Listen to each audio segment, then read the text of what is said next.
30 seconds.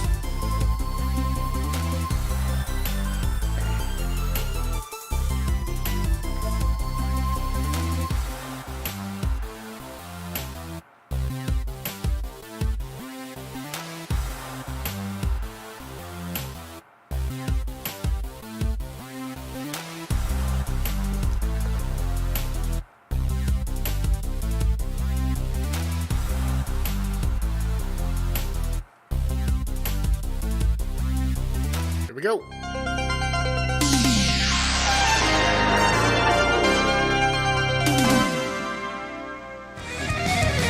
Okay.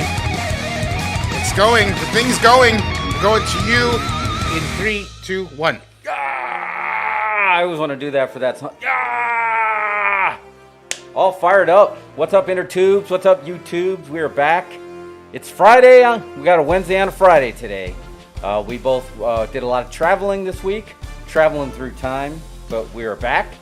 And we got some shit, pal. Some good shit, pal, on deck for you. Good shit. Good shit. Hey, you shifted away to the left there. It's coming back towards the mic, just a hair. Just like right there. Sorry, there you go. All right, cool. Sorry. I'm still in EST. Is it EST? Because when we're actually in daylight savings time, you do put the T, right? No, I saw the government just canceled all that shit.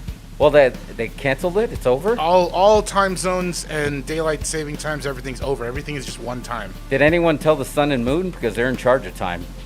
I don't know how that all works. How do you regulate the sun and the moon? I don't know how the government works, but yeah, but I'm still rocked. We did our spring forward, and then I sprung forward, did the tri-state area tour, spring break forever, not to me, spring break forever like Alien from Spring Breakers. Just actually look at all my shit. Yes, I got shorts, I got suntan lotion. But no, this was college touring. But you did some traveling too. We're gonna be talking about that. Your live Went to perspective. old San Antonio, the old stomping grounds. Yes, and got to see hometown hero Thunder Rosa. Yes, is now the AEW Women's Champion. Rightfully so. A long time coming. Long time coming. La Mera. Got that night, and they got a nice new belt too. So it's perfect. That's a great belt. She is like she's like one of their main activists too, like as far as like giving back to the community. Not only does she do that for Mission Pro, but she's like on the street team that does that for AEW as well. So that belt is going to be making the rounds. Well, she was, before she became a pro wrestler, she was in social work, and she was doing a lot of that. Oh, okay, I did not know that. That's why. So she's a big philanthropist. Good, yeah, and it shows. So that belt is going to get some good hearty times. FaceTimes. FaceTimes. Yeah, Yeah. FaceTimes. No, that's good. That's a thing. People see the belt. So. And where were you? Where did you travel? I started off in New York, worked my way to Connecticut, and then over to Jersey, Seton Hall, doing the old college visits. The old college tour. The old college tour, yeah. So my son is hot and heavy. What I was for wrestling, pro wrestling, and lucha libre, he is for the NFL and NBA. Big sports guru. So he will be becoming a sports broadcast. So he's going to be doing. Probably won't wear the mask. He'll probably let the handsome face go. Let him do. Yeah, his I thing. think you need that for broadcast TV. Yeah, his face is ready for broadcast TV. That's the good news. So thanks to his mom for that. So yeah, well, what do you want to jump into first? Do we want to start talking about some spicy foods? Well, you got the spice. You brought it. Explain what it is and where you got it. Yeah, so I actually saw YouTube is a rabbit hole, as we know. And I just started going down the rabbit hole as Vince McMahon was on the Pat McAfee show, which is a great show. He gets all fired up. He gets all fired up, Mario. You don't understand. Ross, I'm all fired up here. I still haven't watched it. Oh, you didn't? No. Oh, yeah. So remember they did that shoot angle that they kind of turned into a worked angle with Adam Cole and him that led up to that NXT match. And then Vince went on a show, and he stands up a lot, and he rolls up his sleeves a lot. He does a lot of this, and he starts flexing. And I was like, what are you? But anyway, Vince was on there, offered him a shot at WrestleMania, and he's going to be wrestling Austin Theory. But then, of course, next up, like, oh, you may like Brock Lesnar on the Pat McAfee show. And I'm like, okay, I'm in. It was Cowboy Brock, too. He was wearing the hat. Is it a shoot podcast or is it kayfabe? No, it's a shoot. Nice. Yeah, there's no script. Yeah. Vince dropped like 5 F-bombs. So that's what makes it good. And it also is not, it's the Pat McAfee show. It's not WWE Pat McAfee. That's why Pat McAfee works. They're not under the banner? Nope. Oh, okay. Yep.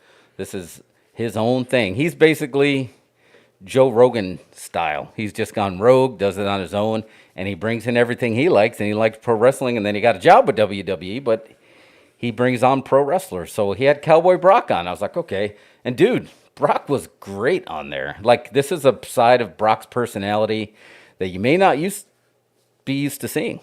I mean, he was like legit talking about like his upbringing and stuff, but he was like joking around with these guys and doing like his Stone Cold impersonations, and it was really good.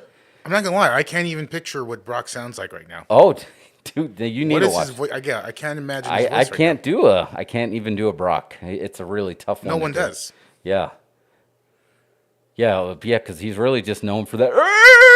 And I can't even do that right on that GIF. But anyway, he's just talking. He's really into like hunting. We knew that. Like he moved to Saskatoon, became a Canadian citizen so he can buy some land. And he does his own hunting, and then he does his own slaughtering, and he does his own butcher shop. And then he got hooked up with these bearded butcher guys on YouTube, and they made a Brock Lesnar brand spice for all his meats. Because you just started your keto journey. He's been on this keto journey for a long time. Yeah, I'm keto guidoing this week. Yeah. So, but yeah, and then I was like, what? He has a spice? So of course, after that interview, first thing I did, went in there. I did put in the Brock promo code that I got from the Pat McAfee show because they tried it on the show and they liked it. And I was like, okay. And then I started watching their stuff and I was like, man, this looks really good. So I was like, I'm going to buy some for our show and we're going to taste it live. So I don't know if you want to put it on the close-up gimmick here. See if you can see that here. Oh, I need to focus that a second. Here, why don't you? I'm going to cut to it, but you just hold there. Go ahead. I'll hold. I'll Mr. Miyagi that camera. You stay focused. Your best picture still inside. Now time let out. For all you. Actually, that's appropriate anymore. For the karate fans. Oh, just because of the way he talk. Yeah. And he doesn't really talk like that. No. Yeah, he did that just for that role, right? I think Mr. It kind of sucks because it's kind of synonymous with Mr. Miyagi. I mean, that'd be like, oh, you can't talk backwards when you're imitating Yoda. Right? I think right now in this era, Pat Morita's take on Mr. Miyagi is also inappropriate, maybe. Yeah, and it probably couldn't work. Yeah, and also we've just been kicked off YouTube, so. Yeah, that's. I mean, I just quoted him. It was verbatim. I didn't even put an accent on there. Didn't do it. But anyway. Spices. The spices. Let's go back to the spices. So here, did you get the close? I think you were focused on it now. Yeah, there you go. Brock Lesnar. His face is on the brand. It's the Brock Lesnar brand. Now, what is the blend? Bearded butcher blended seasoning. So this is an after cooking kind of seasoning? No, before, after. Before? Yeah. I think you can do it like Homer and you can put it in your coffee. You know how much he likes shake and bake. But yeah, it's the Bearded Butcher. I forgot my glasses. No, I didn't forget my glasses. I'll get it out. But yeah, you want to get some meat and try it? Yeah. Yeah, throw the... Here, I'll throw it to me here. Throw me the thing, and I can read it while you get the meats. Okay, cool. That'll work. I'm on. Here we go. Ready? Yeah, I'm good. Wait, how about a word from Stroh's? Yeah. I don't know what to do. What would you do if you were me? America's got this beer. It's called Stroh's Light, and it's fire brewed. It's not like any other beer. So I called the State Department and say, let's make a trade. Our cigars for your Stroh's Light. They say, Fidel, you're going to have to forget about it. It's not the same as other lights. It's fire-brewed Stroh's Light. We're only 90 miles away. We can't even get a decent beer. All right. All right. Back with more. Okay. Resetting here. I didn't mean to hit the music. Okay. Here it is. Brock Lesnar blend. Can we see this? Yep. I think you can see it over. All right, so Here, hold it to your right, like over your shoulder, like you just had it. Yeah, there you go. There's the thumbnail. Click. Make a yummy face. there we There you go. That'll clip out. Oh man, this is hard to read. All right, my first note: Bearded Butcher, change your font because I can't. This is hard to see. It says bold and intense. Our Brock Lesnar blend is truly the blend of champions. You get because he's a champ. Yes. Brock's go-to steak seasoning and Bearded Butcher original blend combined. I do feel better knock that you're having trouble Your on that. taste buds. makes me This is feel hard. better. This is really hard to read. Okay. Here it is. So bold and intense, our Brock Lesnar blend is truly the blend of champions. The go-to steak seasoning and Bearded Butcher original blend combined to knock out your taste buds. They join forces to share their passion of hunting, butchering, and country living to create a spice blend that's perfect for the untamed lifestyle and is an excellent red meat seasoning along with wild game, chicken, pork, fish, and more. Sprinkle it in, mix it in. This spice blend will hit you like a suplex and always use it on everything. No MSG, guaranteed gluten-free, sugar-free. Yeah, and it smells good. There we go. Got it on screen there. Oh, you got the meats. Oh, that looks good. Yes, that Brock. So yeah, that's a good shot. But I don't know. What are your feelings like when you see Brock Lesnar doing this? It makes sense. When you see Mark Zuckerberg do it, it's kind of like that's kind of strange. But I don't know. When you see Brock doing it, you're like, okay, I get it. This guy totally looks like he would somebody that would hunt his own food, butcher his own food, and he would eat it responsibly. No, if you were at, say, a farmer's market and you had two booths and one was Brock Lesnar and one was Mark Zuckerberg and they were both selling ribs or steaks. Yeah. I mean, who would you want to go to? Oh, yeah, you're going to go to Brock. Yeah, because, I mean, like you said, you know that it's probably fresh. He killed it himself. Yeah, he did it himself. Slaughtered himself, cut it open, cut you a piece. And, Zuckerberg probably made it with an algorithm or something like that, right? A beef algorithm. A beef algorithm. Yeah, no, I agree. I don't really get it when you see Brock doing it. And everyone knows. I mean, and the guy he's immense. He doesn't look like somebody that would be like, I'm a pescatarian, I'm a vegetarian. This guy looks like he's top of the food chain guy. Like he probably hunts without a gun. He's one of those guys. I think he talked throwing about stars or darts or something. He talked about bow hunting too. So I'm not surprised. So I got two styles of meat today. I mean, we're in Texas, so like you can get brisket on every street corner. So we got some turkey here, and we got some brisket. I got the moist. I went with moist. That's a good choice. Yeah, we went with moist. So should we prep the meats here? Yeah. Yeah, you hungry? I'll tell you what. Why don't do you want to heat this up? I feel like we should heat it up a We little can. bit. Yeah, you want me to heat it up? Yeah. Yeah, I mean, actually, I'll come do it real quick. Okay. You just vamp for a little bit. All right, and cool. I'll take care of that. And yeah, okay. All right, here we go. You're on. But yeah, anyway, Cowboy Brock is a great. You know why this Cowboy Brock is working so well? It's because it feels real. Like he was kind of joking on the Pat McAfee podcast when he was talking about, you get for every 100 acres or something you buy, you get a free cowboy hat. And you don't think of cowboys as living in Canada, but you're probably going to get all really more legit cowboys there than you are going to be, say, in Dallas. They love Texas. Right? I feel like they're like whether you're in Montana, Alaska, Canada, especially Saskatoon, Saskatchewan, the home of Bret Hitman Hart. Yeah, and Super Dave's from there too? I did not know that. So I feel like you're going to get legit cowboys. That's cowboy shit. No offense there to Adam Page. He's cowboy shit. Yeah, he's a millennial cowboy, which is fine. I mean, I have nothing against it. But this guy, if I had a booth with Cowboy Adam Page and Cowboy Brock Lesnar selling meat spices, again, we would pick Brock Lesnar.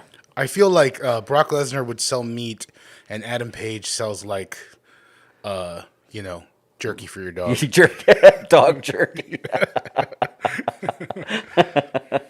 All right, so you want to crack into this? Let's do it. Yeah, let's crack in. So let me. You got to do the unboxing of the sauce there because Yeah, it's I am. the seasoning because it's got the topper. Oh yeah, it does have the top on here. Let's see. Sealed for your protection. Thank you, Bearded Butcher. Safety first. That's ASMR. Yeah, it is. All right. Oh, dude. How's it smell? It freaking smells great. Take a look. See the coloring there? See if we can get the coloring in that close up there. Yeah, It's got a nice color. And you know what this reminds me The of? spice must flow. Oh, man. This reminds me of, have you ever been to the melting pot? The melting pot. Is that where they dump all the food on the table in a pile and you just dig through it? Similar. That's more not the Korean barbecue style. The melting pot is the fondue joint. So all the meat is brought to your table raw.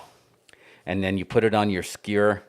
And then you cook the meat on the hot oil and spices that they put in front of you. Basically the roux or the au jus, whatever you want to call it. The juice. You like the juice. They cook it right Juice there. is good. But you have you go home smelling like the meats that have been cooking there. And you can do meat, steak, fish, filet, pork, shrimp. But this spice reminds me of that smell.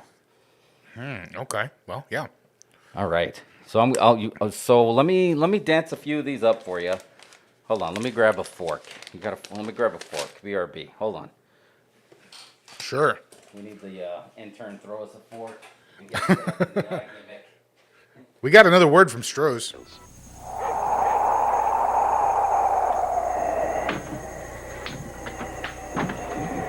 Where are you going? To get a Stroh's. That's about a 200-mile hike through heavy snow. I know. If you think of it, get two. From one beer lover to another's Stroh's. All right. So, we back? We're back. All right. So, I got some napkins here. So, let me get you a shot of this. I got it on in honor of the Bearded Butchers, I got this brisket on butcher paper. So, as you can see, this isn't a work. Let's see if I didn't drop this here. There we go. Look at that. Yeah. Sweet meats. That is sweet meats for sure. So I'm gonna put some on a plate for you so we can do the transform. So let me prep this here. This is perfect for your keto experience right now. Yeah, I'd like to see if this is going to boost my keto enhancement thing. All right, so I don't know how generous you want me to be with the spice. How about you just put it like on the side there? And You want to do a dip? I'll dip. I'll dip. All right. Well, I'm gonna give you two. Okay. So I'm gonna juice one up and then dip for the other. Okay, that sounds good. Do you want turkey too? Yeah, let's do some turkey while we're at All it. right, so let me get you some turkey. Oh, you can see this, right? Okay. Mm-hmm. Yeah, we're So on. you can see it rain? Yeah, there we Look at go. it rain. All right. Look at little side angle. All right, let's get some turkey. Sorry, my hat keeps bumping the mic. No, all good. Let's see if we can get some. Get the fork here. Get the fork here. Because, I feel like, brisket can kind of rock on its own. And I don't know if it's the blood, like the red meat in it. Turkey needs help. Yeah, for sure. Turkey That's why they always needs help. I mean, that's why you get to Thanksgiving. Here, put this fruit on your turkey. All right, I'm going to make it rain. Some more brock. This looks good, dude. All right, I'm bringing it over. I'm going to come on over to you. I want to come over. All right.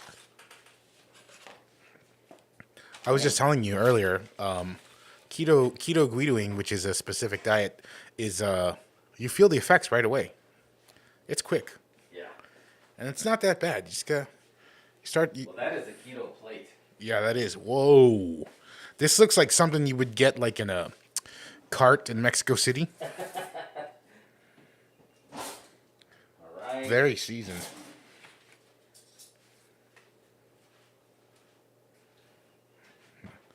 All righty. All right, you gonna juice up yours? Yeah, I'm gonna put mine right on the butcher's paper here.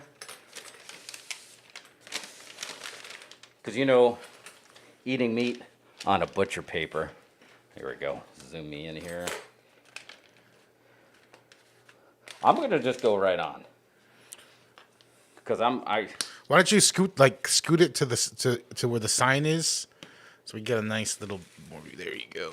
You can scoot the sign over too if you want. Oh, that move? Yeah, it just comes up. It's just stuck on there with some gummy stuff.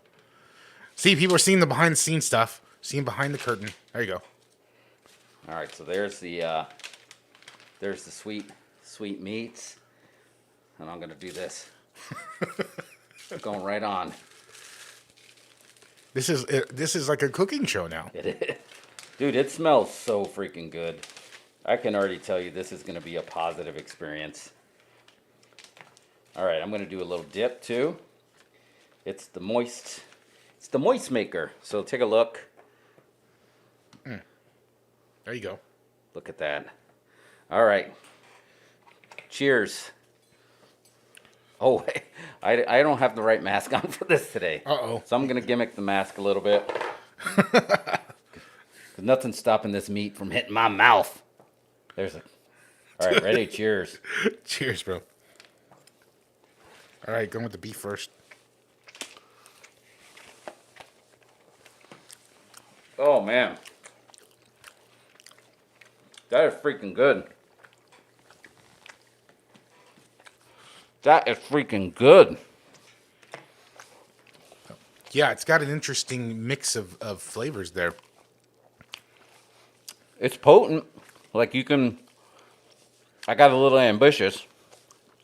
So I'm getting a lot where I would dry rub with this for sure. Mm-hmm. And what I like to do, usually when I'm seasoning, I poke holes in my meat, and then I'll somehow find a way to liquefy it, even if it's a little bit of soy or Worcestershire, sometimes vinegar, just a pinch, to actually use that as spice canoes and create spice canals. You create canals for the spice within the meat. To travel throughout the meat. I mean, that's a solid strategy. I'm going in again. This is good. All right, let's see if I can do this.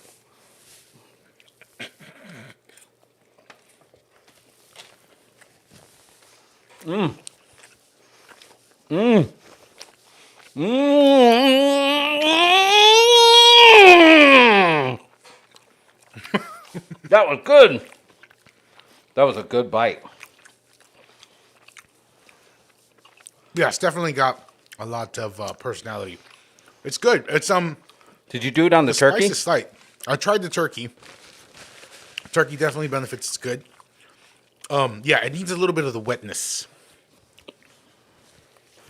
Yeah, we did this kind of raw. Right, we were just trying to get in there. I'm gonna try a piece on the turkey. All right, see if you can get a shot of this. There we go. See that? Yep. All right, I'm going in raw. Dip.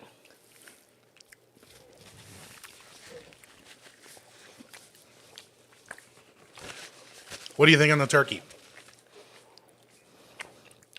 The turkey needs this. Like all turkey, like we were talking about, needs something. And this is great. I was trying to figure out if this was going to be more of a red meat or white meat spice. I think this is an allspice. Would you say red wine or white wine? This is an allspice. Yeah, I think this is pretty much for any kind of this is anything. If you kill it and you throw it on a fire, this is gonna make it taste even better. Wow. I almost want to put a little bit in a spoon. You gonna spoon it? Yeah. All right, we gotta full screen this. All right, hold on. Let me go get a spoon. All right.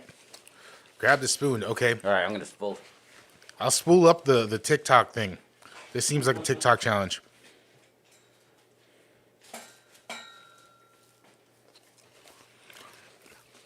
Did you know this place that you got barbecue from used to be a frequent stop of Arnold Schwarzenegger? Oh, really? Yep. I did not know that. There's actually not too far down the road here. There is an investment company that he's a big part of. And when he'd be there, he'd stop right there at that gas station and get barbecue. He even tweeted out videos from there before. Really? Yeah. We shot video there too once, didn't we? I mean, we shot videos everywhere. I think so. I feel like we were there once. All right. I'm going to save you this meat because you're on a keto journey. I don't want to waste the meat. Fantastic. So now you got dinner. But here's what I want to do. I like this so much. I'm going to take this. I'm going to pop the top. I'm not gimmicking this. I'm getting a spoonful of this Brock Lesner spice. Should I do a heaping? Hold on. We're doing a subscribe thing. Let folks know this is the stuff they can subscribe for. Oh, yeah. Like, where do you want me to put this? Right here? Mm-hmm. Like, subscribe, share. This is the Bearded Butcher why can't I say it? Edit that and post. Brock. Bearded Butcher Brock Lesner blend. I'm going to do a full spoonful. A heaping spoon. Is that... Can we get a close-up so we know that's not... I'm not gimmicking this. No, we all saw you scoop that out, man. All right, I'm going in. Hold on. Let's give us a count. I just want to remind our viewers not to try this at home. Yeah, don't try this. Or do, because I think it's delicious. All right, here we go. Ready? What's going to happen? Is this going to be like the cinnamon challenge? I don't know. What is the cinnamon challenge? What happened to those folks? You basically choke because it sucks all the fluid out of your mouth. Okay. All well, right. well, I guess we'll just see. Yeah, let's try and see what happens. We didn't pregame this, so here we go. Ready? Give me a countdown. Okay. And in 5, 4, 3, 2, 1.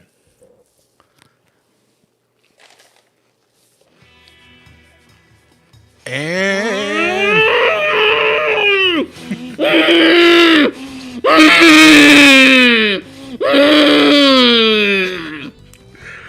so is it good? It's really good. It's really good.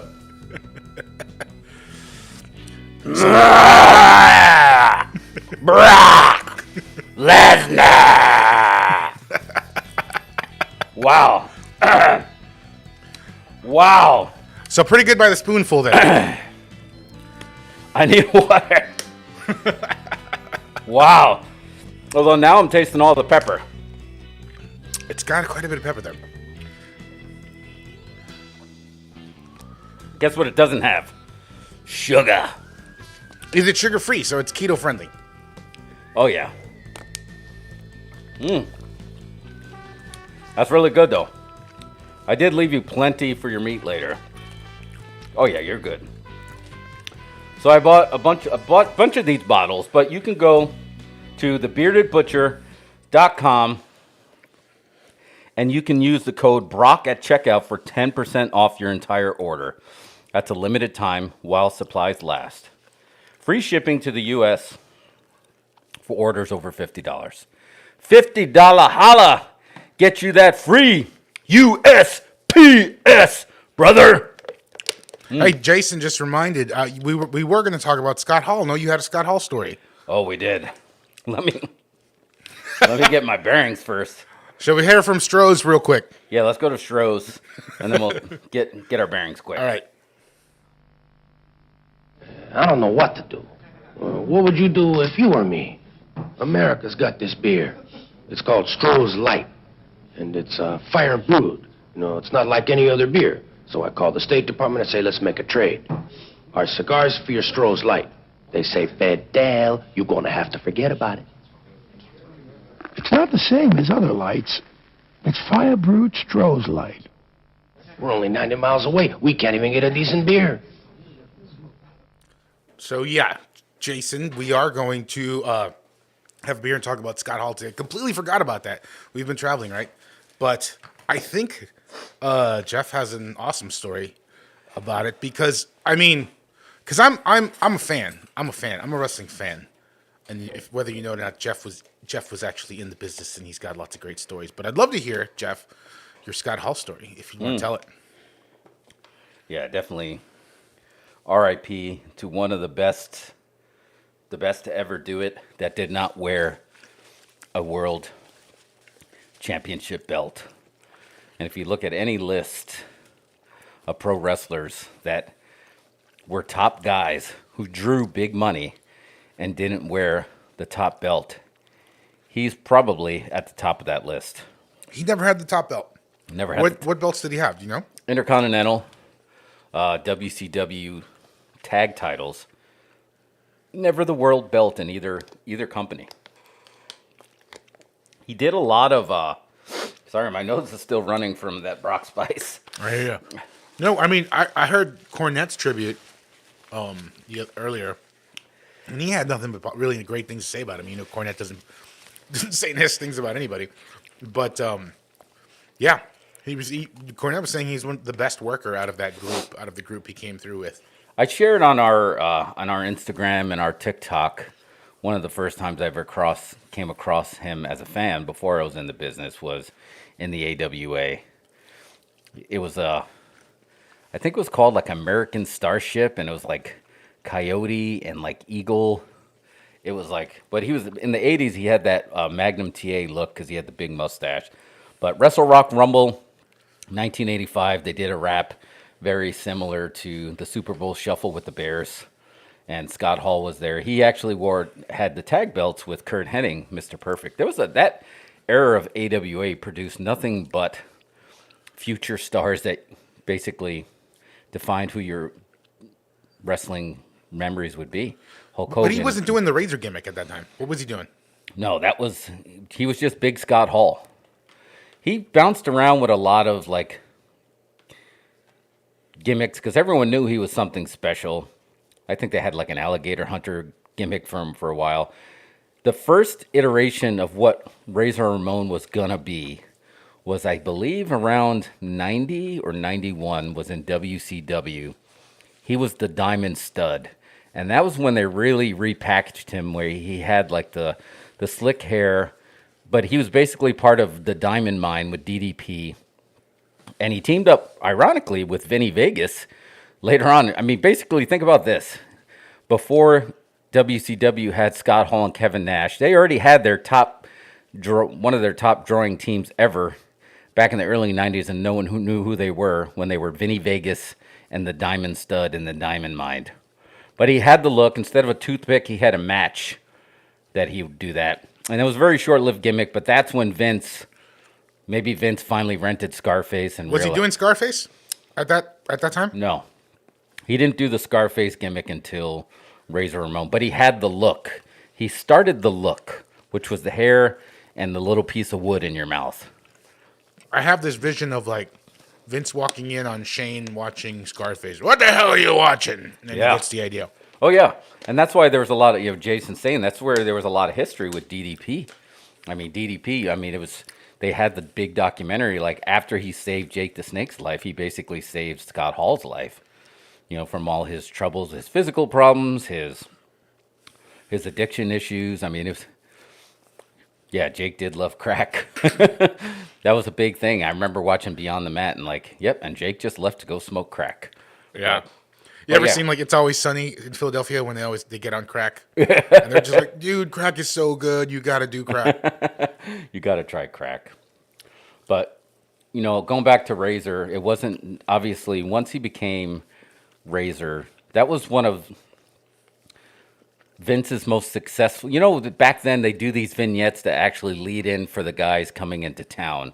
The $1 Million Man, Ted DiBiase, was so successful because they had all these vignettes showing how he used his money. Mr. Perfect was another one.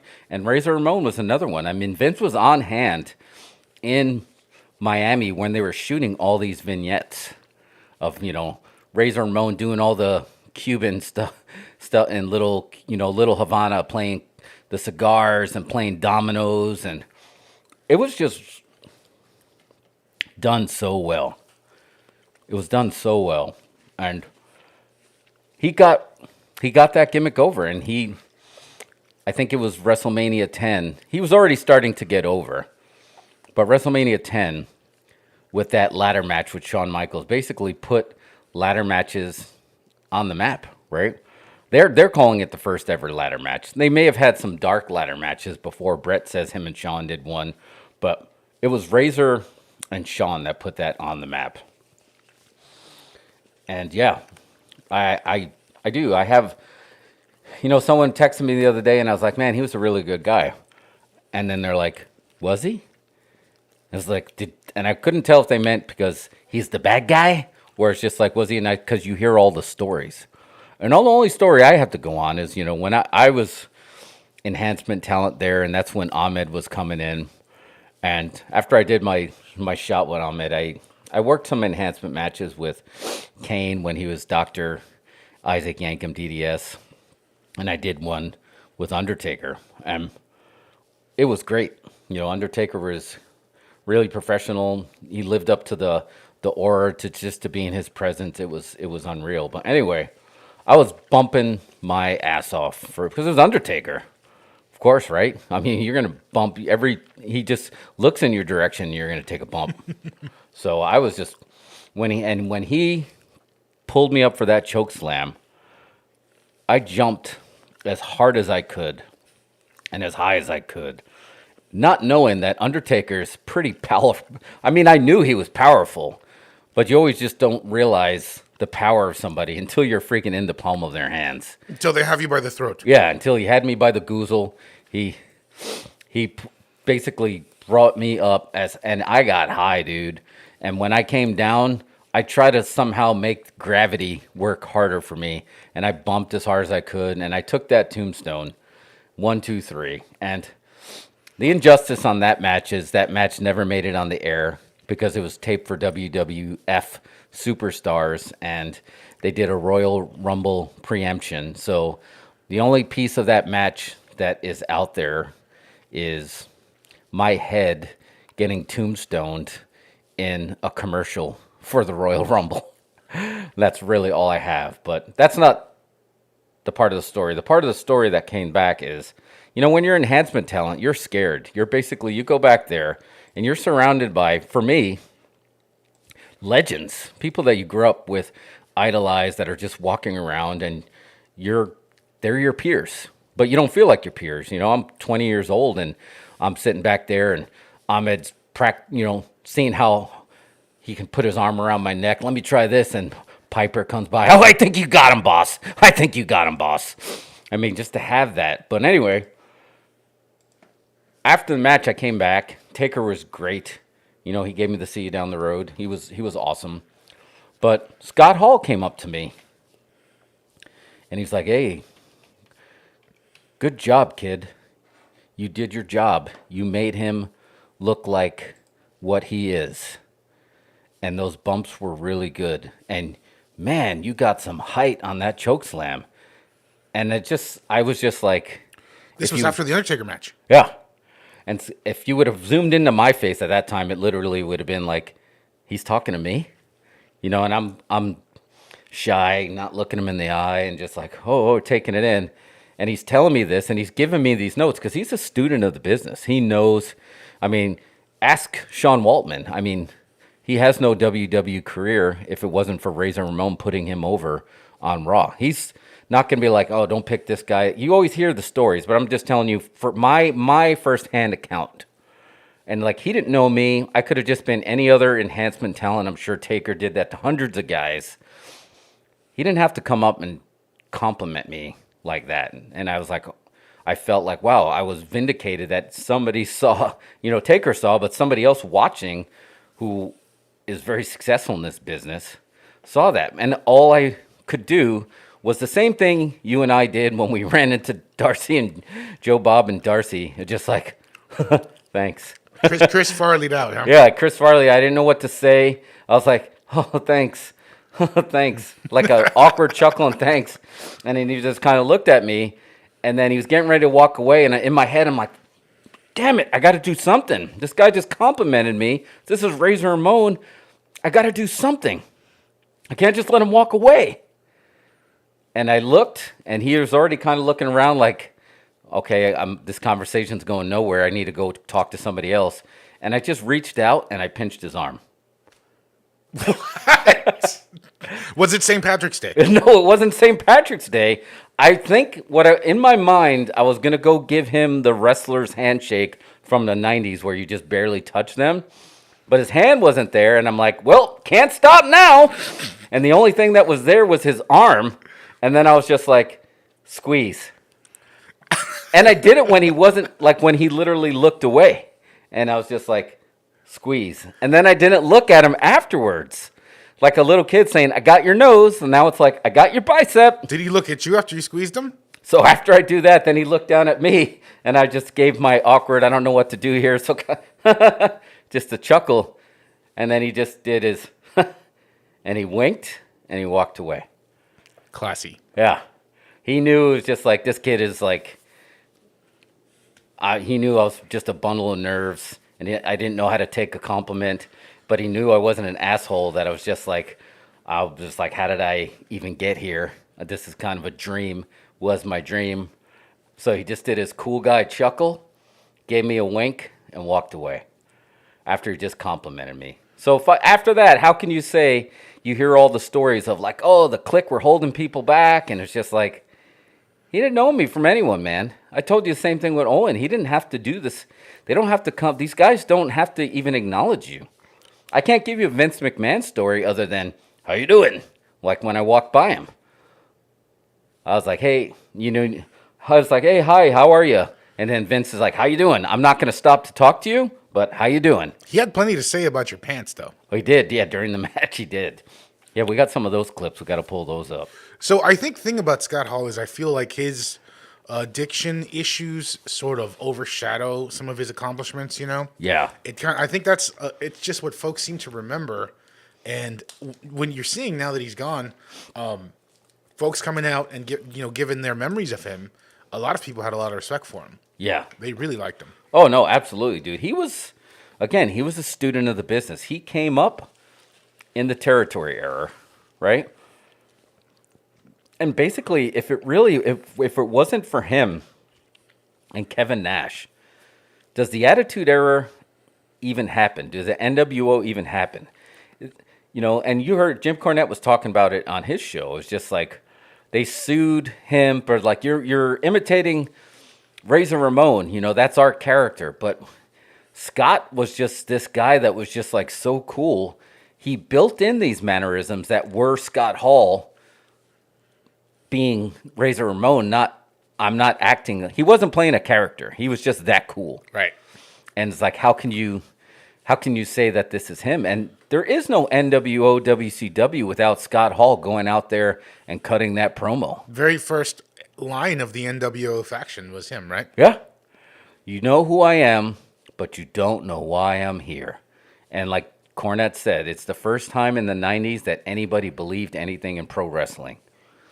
You would say, I would put that up there with any moment.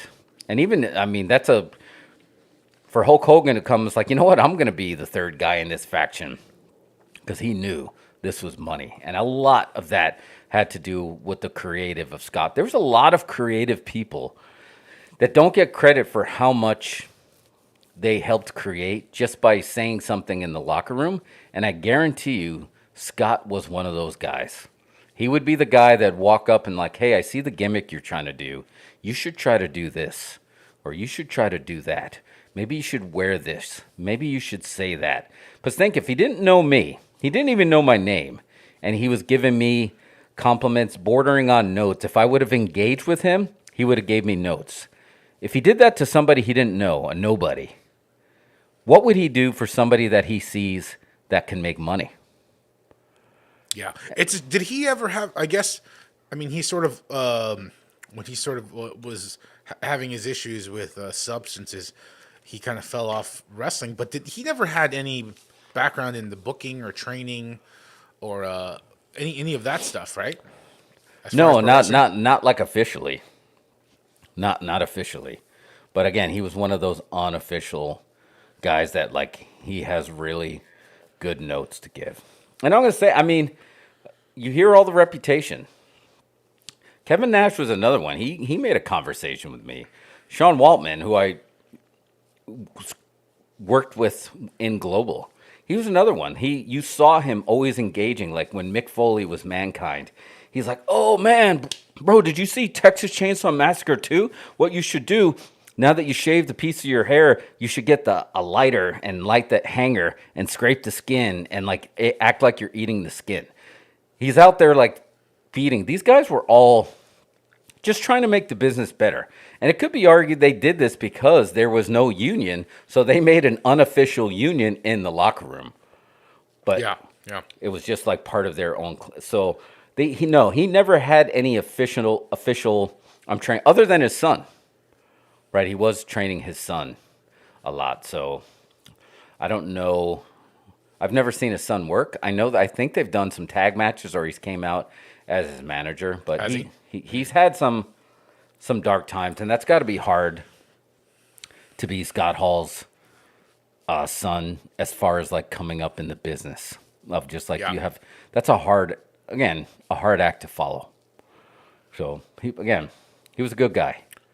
The bad he guy really is beloved. Yeah, I think so. Shea Serrano, he's a writer on Twitter. He's a Latino writer from San Antonio. Yep. He said he had a really funny tweet where he said Scott Hall was so cool when Mexicans found out Razor Ramon was so cool when Mexicans found out it was just a white guy. They didn't care. And that's accurate, man. Because, he just embodied it so well. And here's the thing. We're going to come back to what we always been saying on this show. It was real. It was genuine.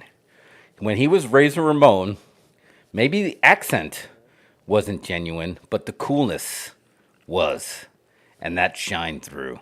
So, R.I.P., man, to one of the best to ever do it. Yeah, One of the best to ever do it. for sure. And I think as time sort of goes on, hopefully his legacy kind of shoots up. You know what I mean? Obviously he had his issues, but hopefully that he's remembered because, like I said, folks have a lot of really good stuff to say about him. Yeah. WWE, to their credit, whipped up a package very quickly on, the same day we got the bad news that they had a package. And I'd like to see them do something for him. But I don't know. He's already a 2-time Hall of Famer. So I'm not really sure what else could they do to honor his memory. Yeah. What I'd like to see, and it probably can't happen in WWE, and maybe it can happen in AEW, but I do feel like Moxley and Bryan have that outsiders feel, and I wish there was a way that they can somehow pay homage to him, to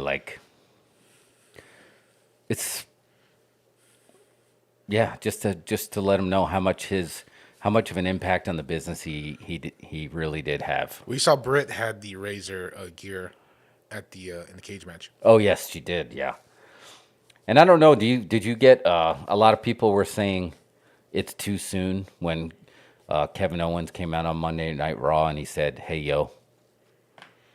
Did you feel like that was too soon or No, why? No, he just died. Why? That seems like the appropriate time to me. Yeah. He didn't. It wasn't like he was, some kind of weird circumstances around his death. No, he wasn't doing it to get heat. It was his way of winking to the crowd to acknowledge, "Hey yo." Because man, he was just not only was he a big guy. He was a big dude, like 6'6", 6'7". He was up there. And the thing about he was really proportionate, in his build. So he looked. He was way bigger than he looked. Oh yeah. He looked like an action figure, but he was 6'5". Yeah, he's a big dude. And just thinking how that razor's edge, that finishing hold, he would throw that on most guys he could work. He'd get those guys up, and he'd feel safe. But he was also magic on the mic, dude. This was back when it wasn't a standard that you start the show off with a 20-minute promo. When he went to the ring and he did his survey, one more for the good guys. He just people wanted to chant along with him. He had that same thing that Road Dogg had, where you just give him the mic, and it doesn't even have to be a 20-minute promo. It was just fun. It's not like, just like he was never reading a script. He was out there having fun, and people felt that fun, and they wanted to be a part of that fun. He was like just a party. He was great on the mic too. A lot of those NWO catchphrases, the for life, that all probably stemmed from him. Yeah, and I mean, being like Scarface itself being such a big part of popular culture, he's sort of interwoven with that. Yeah. Becomes a little bit of a part of that, Oh yeah, there's some really cool artwork. We should share. There was one tribute to Razor Ramon, and it was Vice City in Grand Theft Auto, which I think was basically just their version of Miami. But they drew Razor Ramon with his original colorful shirt when he first came in there and had the belt, but they used the same animation that they did in Grand Theft Auto, and it was one of my favorites. And I was like, yeah, dude, this needs to be a shirt, and you need to sell. Yeah, look at that. How sweet is that? I mean, that's pretty cool. Is it a shirt? I'm not poster, sure. right? This is just an image I found here. It just says Razor Ramon if he was a GTA loading screen. I don't know. Yeah, it looks pretty sweet. There's a cleaner look at it. Must be someone did some art there and posted it. Yeah. That's dope. Yeah, it's super dope, man. So R.I.P., man, to Razor, one of the best. Scott Hall, best to Cody and all Scott's family. And, the clique, Hunter, Sean, Kevin, Sean Waltman and Shawn Michaels, obviously, were, the clique. They were like brothers in travel, so I'm sure they were hurting and still are hurting from that void. So condolences to you guys, and thank you, Scott's family, for letting him share his gift with us. R.I.P. I got spices stuck in my teeth. I got you.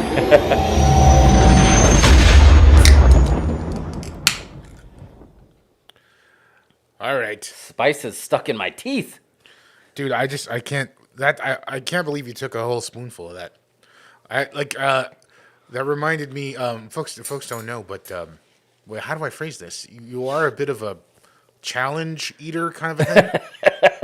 I remember you took those 2 spoonfuls of Marmite. Oh yeah, I do. That was way worse. The Marmite. And then they try to get me to do it in a pub in London after. It's just like, you've already seen this happen. It's on tape. Yeah. You played it at the thing. Oh, man, I just couldn't stop drooling. That was And of one course, the you worst. did the chip challenge, right? One chip challenge. I did do the one chip challenge. I'm gonna tell you right now. I haven't ever told you this, but I cheated on that. You did? I completely cheated because I mean I like spicy, but I like I like pretty spicy, but like novelty spicy, I don't know. You know what I mean? Painful spicy, it's a little tough.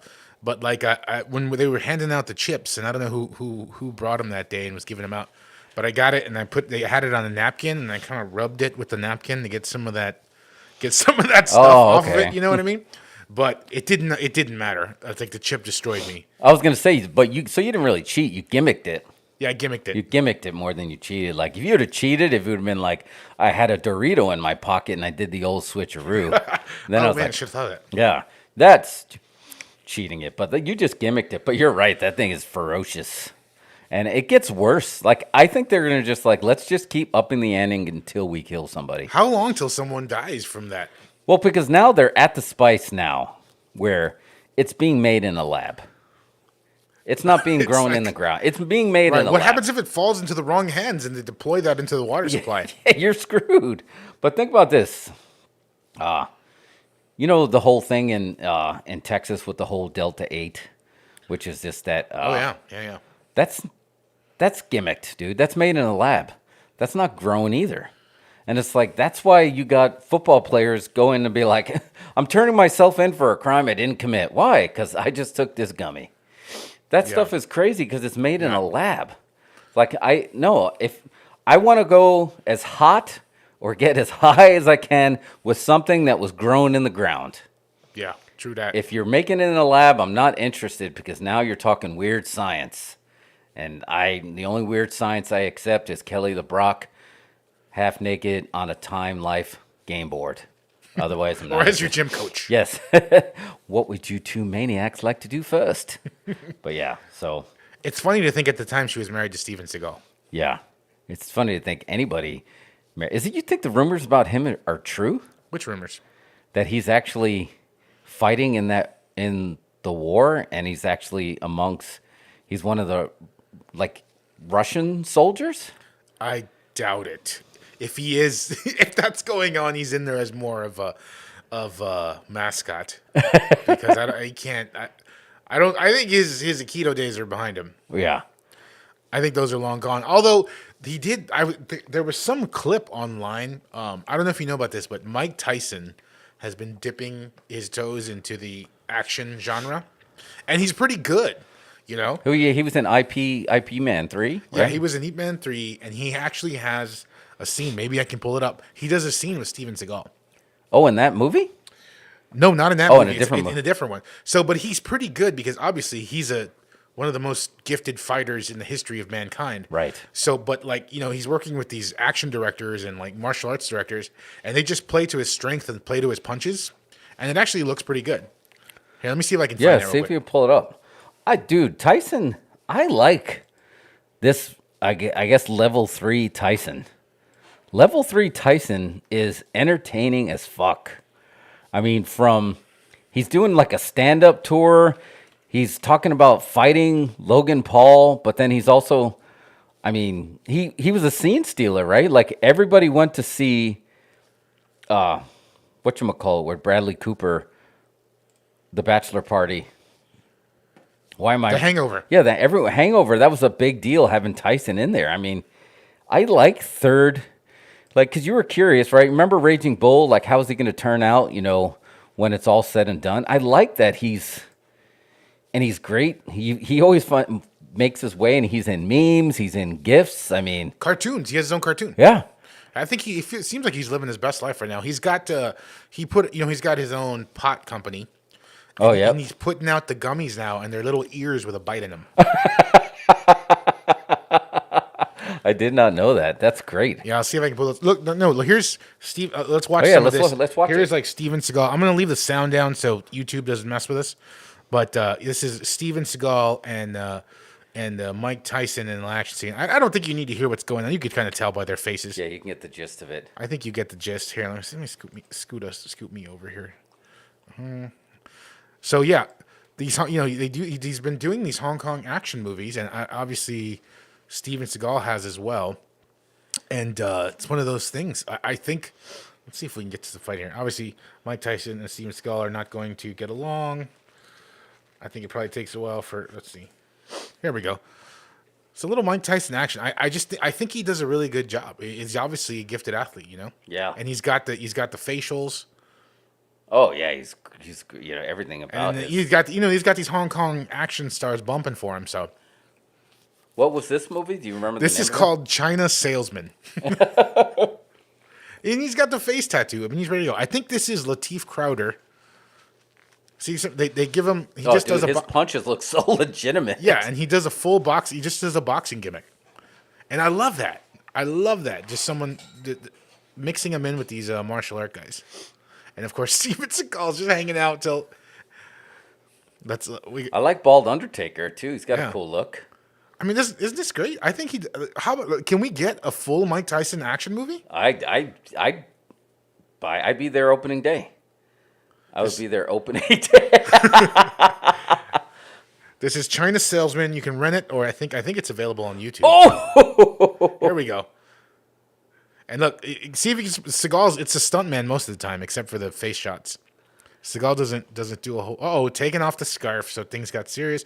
But look at his beard and goatee. What's going on? Oh here? yeah, that face mullet is. He looks like when they put a goatee on like a Lego guy, Yeah. and he's got the Macy's extra, XL big. Yeah, he did. Oh.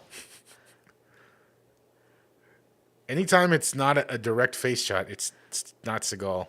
Dude, why is this not like, you know how everybody keeps going back to Bruce Lee versus Chuck Norris from Enter the Dragon? Why is this not up there? Because I was like, I had no idea that Mike Tyson versus Steven Seagal. Yeah. Yeah, it should. More people should know, huh? There we go. Props to, more people should definitely know about this. He smacked him in the ear. Wait, so does Tyson put him over? Let's jump over. He's got to. I mean, this is probably a Seagal vehicle.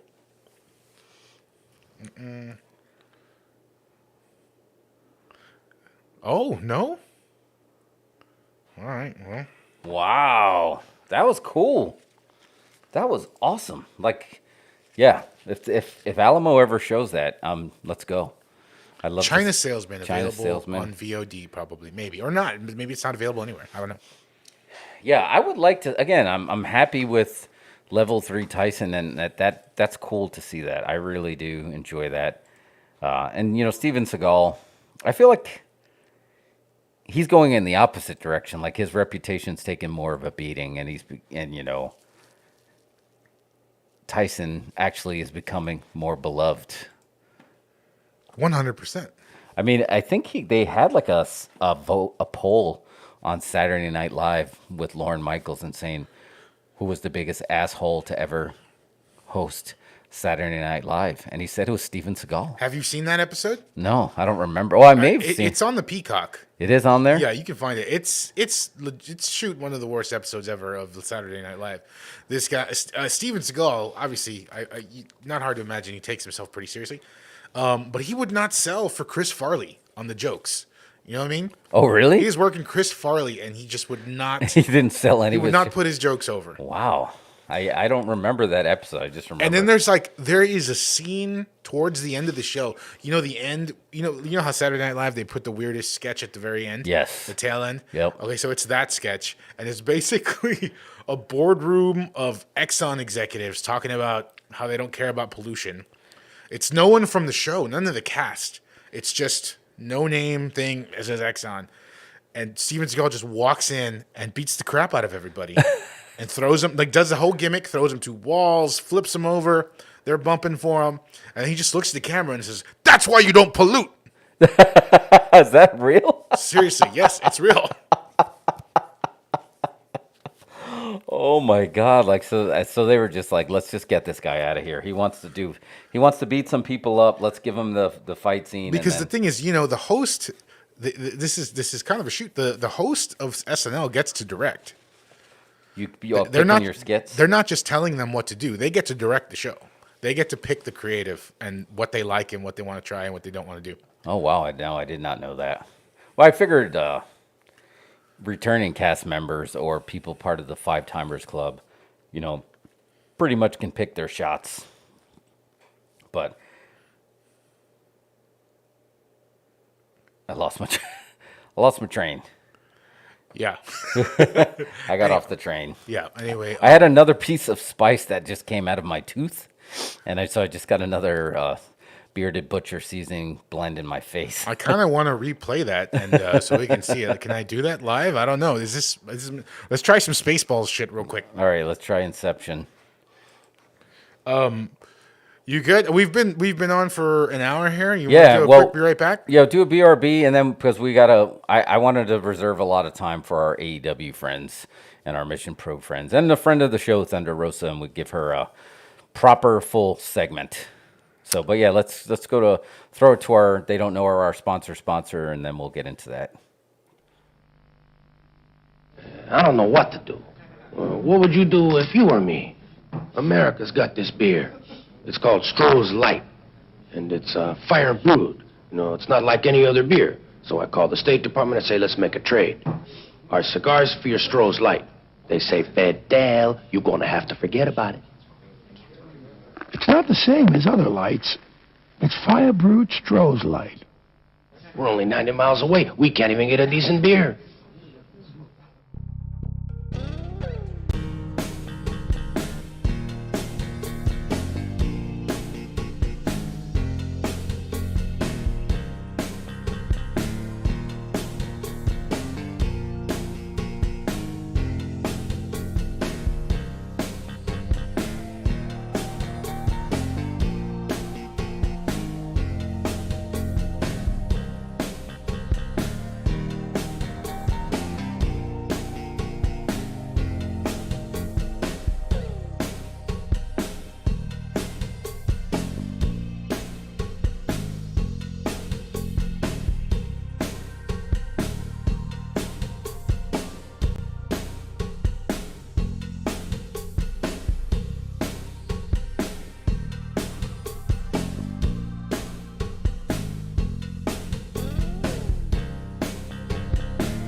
Okay, the break's over. We're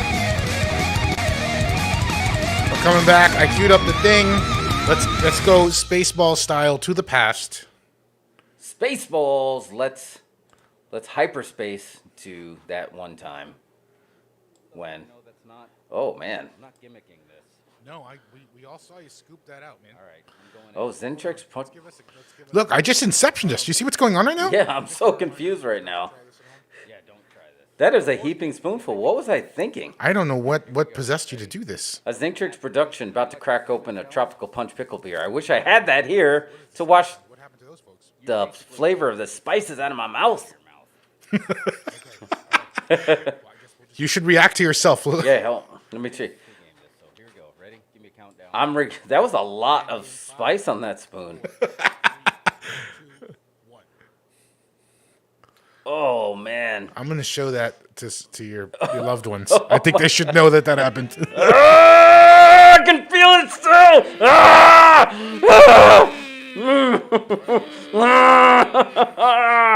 Oh man! My past self was sending signals to my present self on that. Really good. And you're selling it too.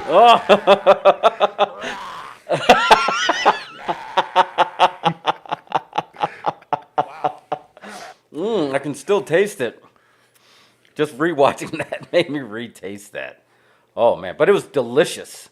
So thank you, Bearded Brothers, for that. Bearded Brothers, for that spice. But I don't know if I should have done a whole spoonful. I don't know if I would do it again. But I'm definitely going to be dry rubbing some meats with that. Faux show. All right, so let's. I said that when we're rewatching that. So. Gimmick Productions about to crack open tropical punch pickle beer. That sounds good because that's got to be.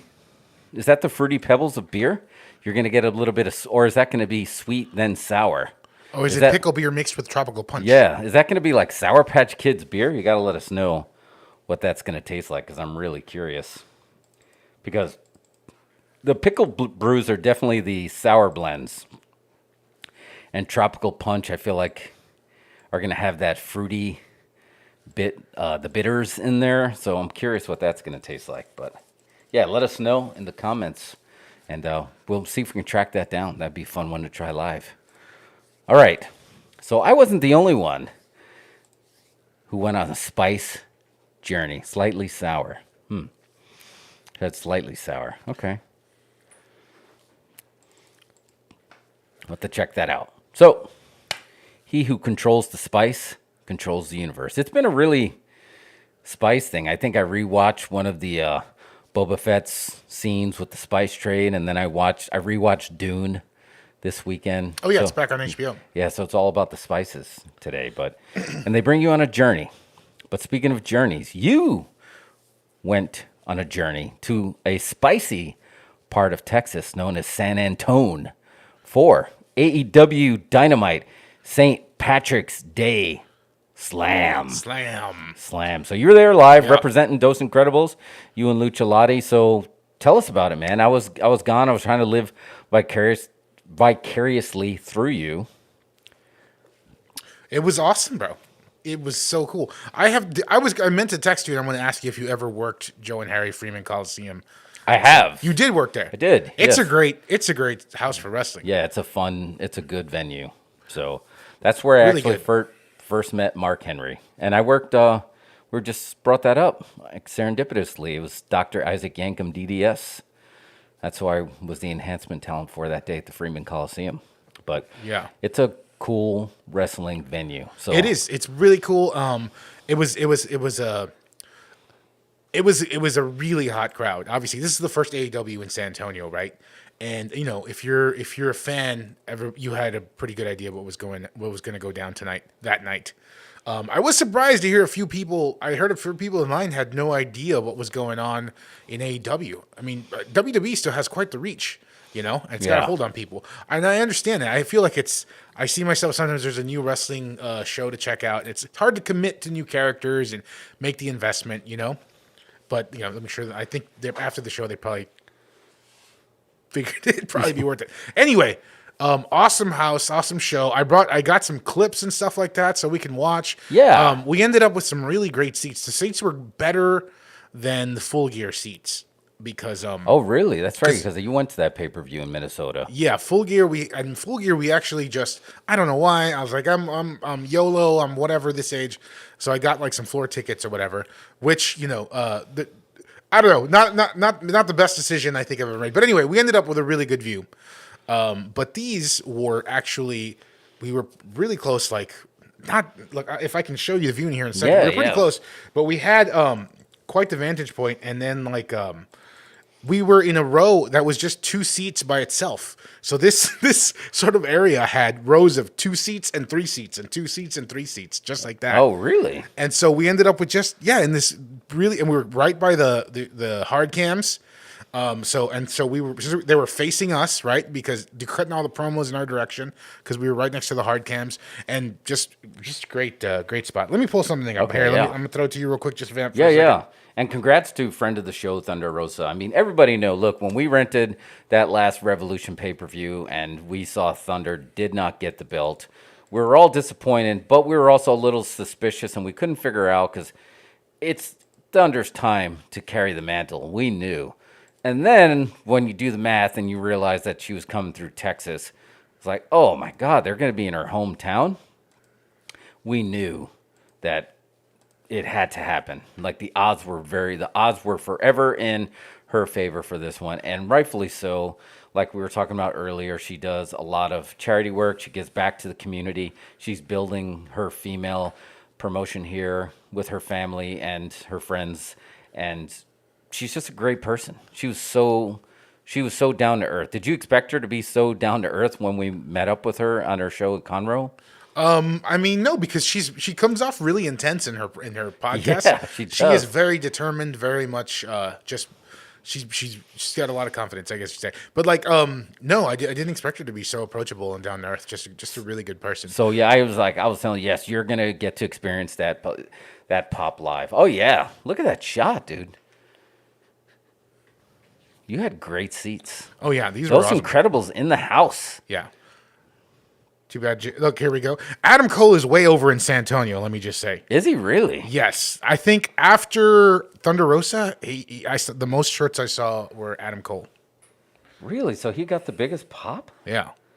That's because I was going to ask you. I mean, we knew Thunder was going to have that pop. You think it's because it was the opening match on show, or you think that these guys are just that over, the Adam Cole No, and the Red well, Dragon? I'm telling you that people love the song. And when I was in line, second to Thunder Rosa shirts was Adam Cole shirts. Really? Yeah. Okay. I mean, I got no,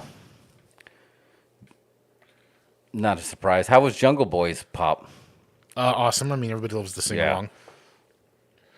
I don't know. Will we get pinged for playing this? I don't know. This is just stuff from Well, off. if you pay the music, I think you will, but I Yeah. don't think you will for the fan cam. This is just my cell phone footage from Yeah. what we were seeing, but you could see the really good seats, and yeah, this Wow. is not chance jumping around. I was just shooting. This random actually clips. had to me, this had a pretty surprise finish too. Like how did the crowd react? Well, if Adam Cole is as over as you said, maybe they were pretty happy because I think Adam Cole's more over than Hangman Page, at least in San Antonio. There you can see Really? sort of like there's the Interesting. non-zoomed in view. So we were really close, just above the floor seats. This is sort of on the telephoto lens. I mean, for Jungle Boy, who's one of the 4 pillars and he's white hot right now, to do the honors for Adam Cole, that shows that the company definitely has some belief in him. Yeah. How was the how was the pop for Mox and Brian? Is that the next up? I mean, yeah, that's what's next up. But I mean, it was all completely just the house was crazy, dude. Everybody was got a huge pop. Before the show started, Lance Archer came out on Dark, and can I say this? It's a spoiler. Whatever. It's a Texas guy. He cut a promo on San Antonio about being a shithole. Really? Yeah. Because he's a Texas guy. He Yeah. got his start in Dallas. Well, he knows what to say in San Antonio because Yeah. he got major heat. Major heat. Maybe he didn't want that pop on the camera because obviously he's working as a heel. Oh, here's a little history for you. You know, Daniel Bryan Bryan Danielson got his start in San Antonio, because when he trained at Shawn Michaels' school, that was in San Antonio. yeah. So he traveled all the way from Washington to San Antonio to train with Shawn Michaels. So he has some. His first match was in San Antonio, Texas. Did that reverberate at all? Do you feel like he got an adopted hometown pop, or do you think he just got the I'm Brian pop? Well, we stopped to grab some barbecue before we went into the arena, and we ran into some other fans, and they were keenly aware of Bryan Danielson's history in San Antonio. Okay, yeah. So folks know. I think folks know, and they latch on to that. San Antonio, as far as sports go, we've only had the Spurs. So any other sports stuff that we can latch onto, we grab it. And Sean becomes synonymous with San Antonio and Brian through proxy of that. So I'm glad they got a good pop. Who's this coming up now?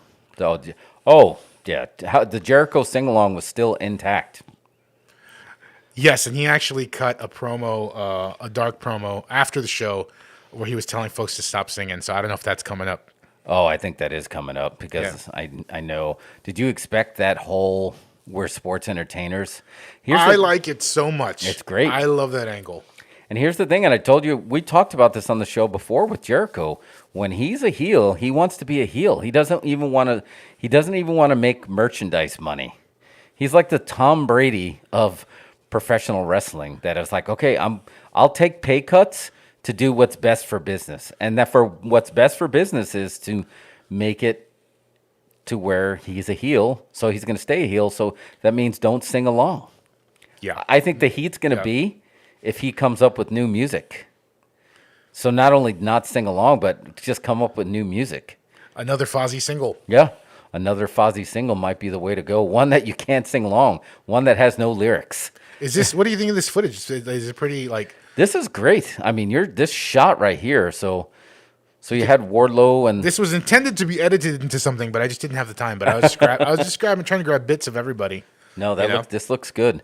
Scorpio Sky getting the man. Yeah, you really do. Like, I think honestly, the seats you got now are better than floor seats. If you're not in like the first 3 rows of floor seats, you might as well go up where you can get a vantage point. 100%, and like that's what I learned the hard way in Minnesota. But yeah, these are just above the level, just above floor.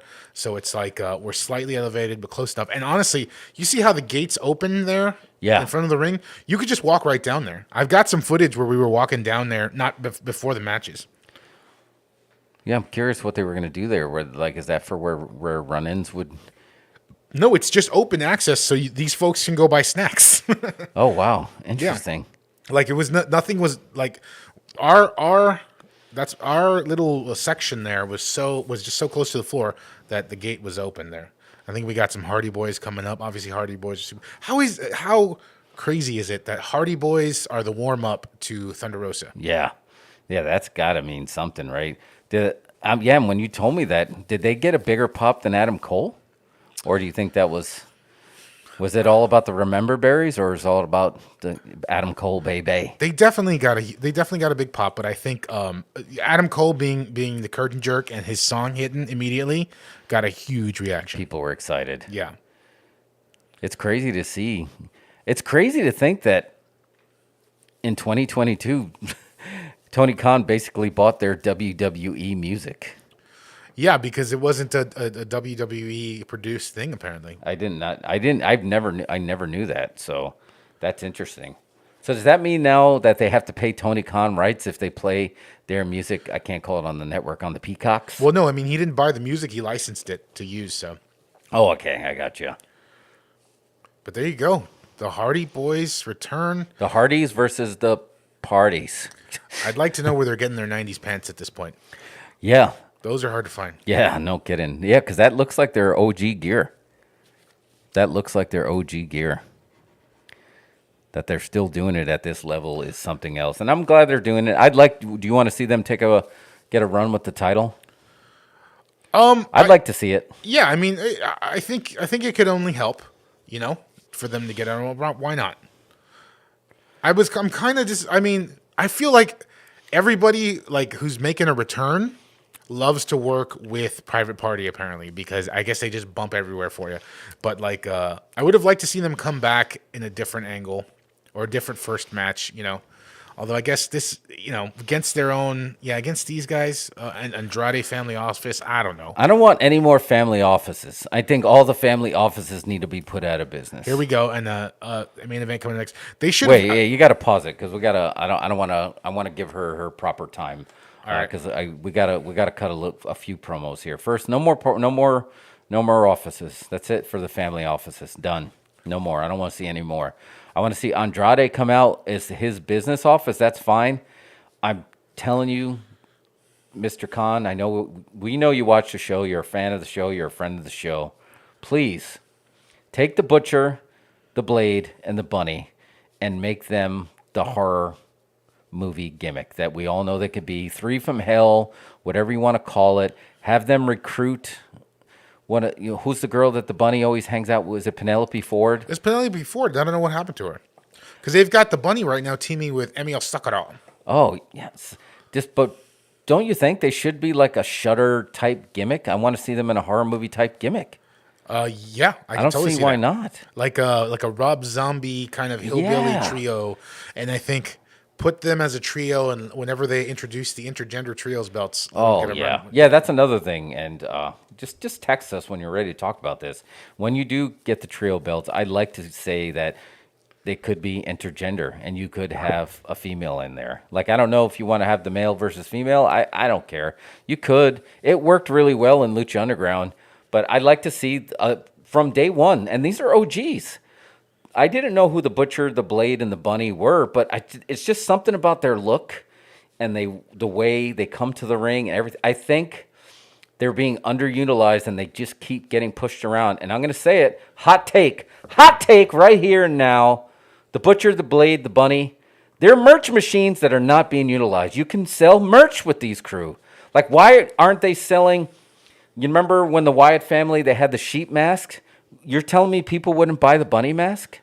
Yeah, why are they? I have not seen the Bunny mask anywhere. No. Why aren't they selling that? They should be selling. They're merch machines. Would you not buy a butcher's apron to grill with? These guys are merch machines. Looks like that's solid and good Halloween costume. Yeah, I think you would do it. And Darcy, another, now we can call her a friend of the show. Another friend of the show. She loves it, and they were actually on, I believe, her podcast or Jericho's podcast that she did, and they were talking about top horror movies, and they pulled in the Blade and the Bunny to give their angle. It's like, man, this is just tailor made for them. They could be merch machines. Yeah, I think the Bunny's great. Good workers, good look. There's I don't see any red flags. Yeah, I don't see any red flags in front of the camera. If the red flags are behind the camera, let us know. But in front of the camera, these guys could be a money family. They could be Wyatt family level. Well, I mean, it's just one of those things. Aren't we running into the inverse problem that WWE has? AEW now doesn't have enough TV time for everyone they've got. Yeah, I agree. That's tough. It's crazy. And like, I don't know, maybe if they get a Ring of Honor show going, I don't know what's going to happen with that. They've got a lot of folks that can hop over there and just make it great and be, I don't know. Is something like that a downgrade? Like if you said, you threw Bunny over to Ring of Honor and you made her a top contender over there. No, it's not a downgrade at all because you're going back to the same source. You're going back to the same source. It's still part of the same company. And this is what we're talking about with digital territories. Cancel AEW Dark.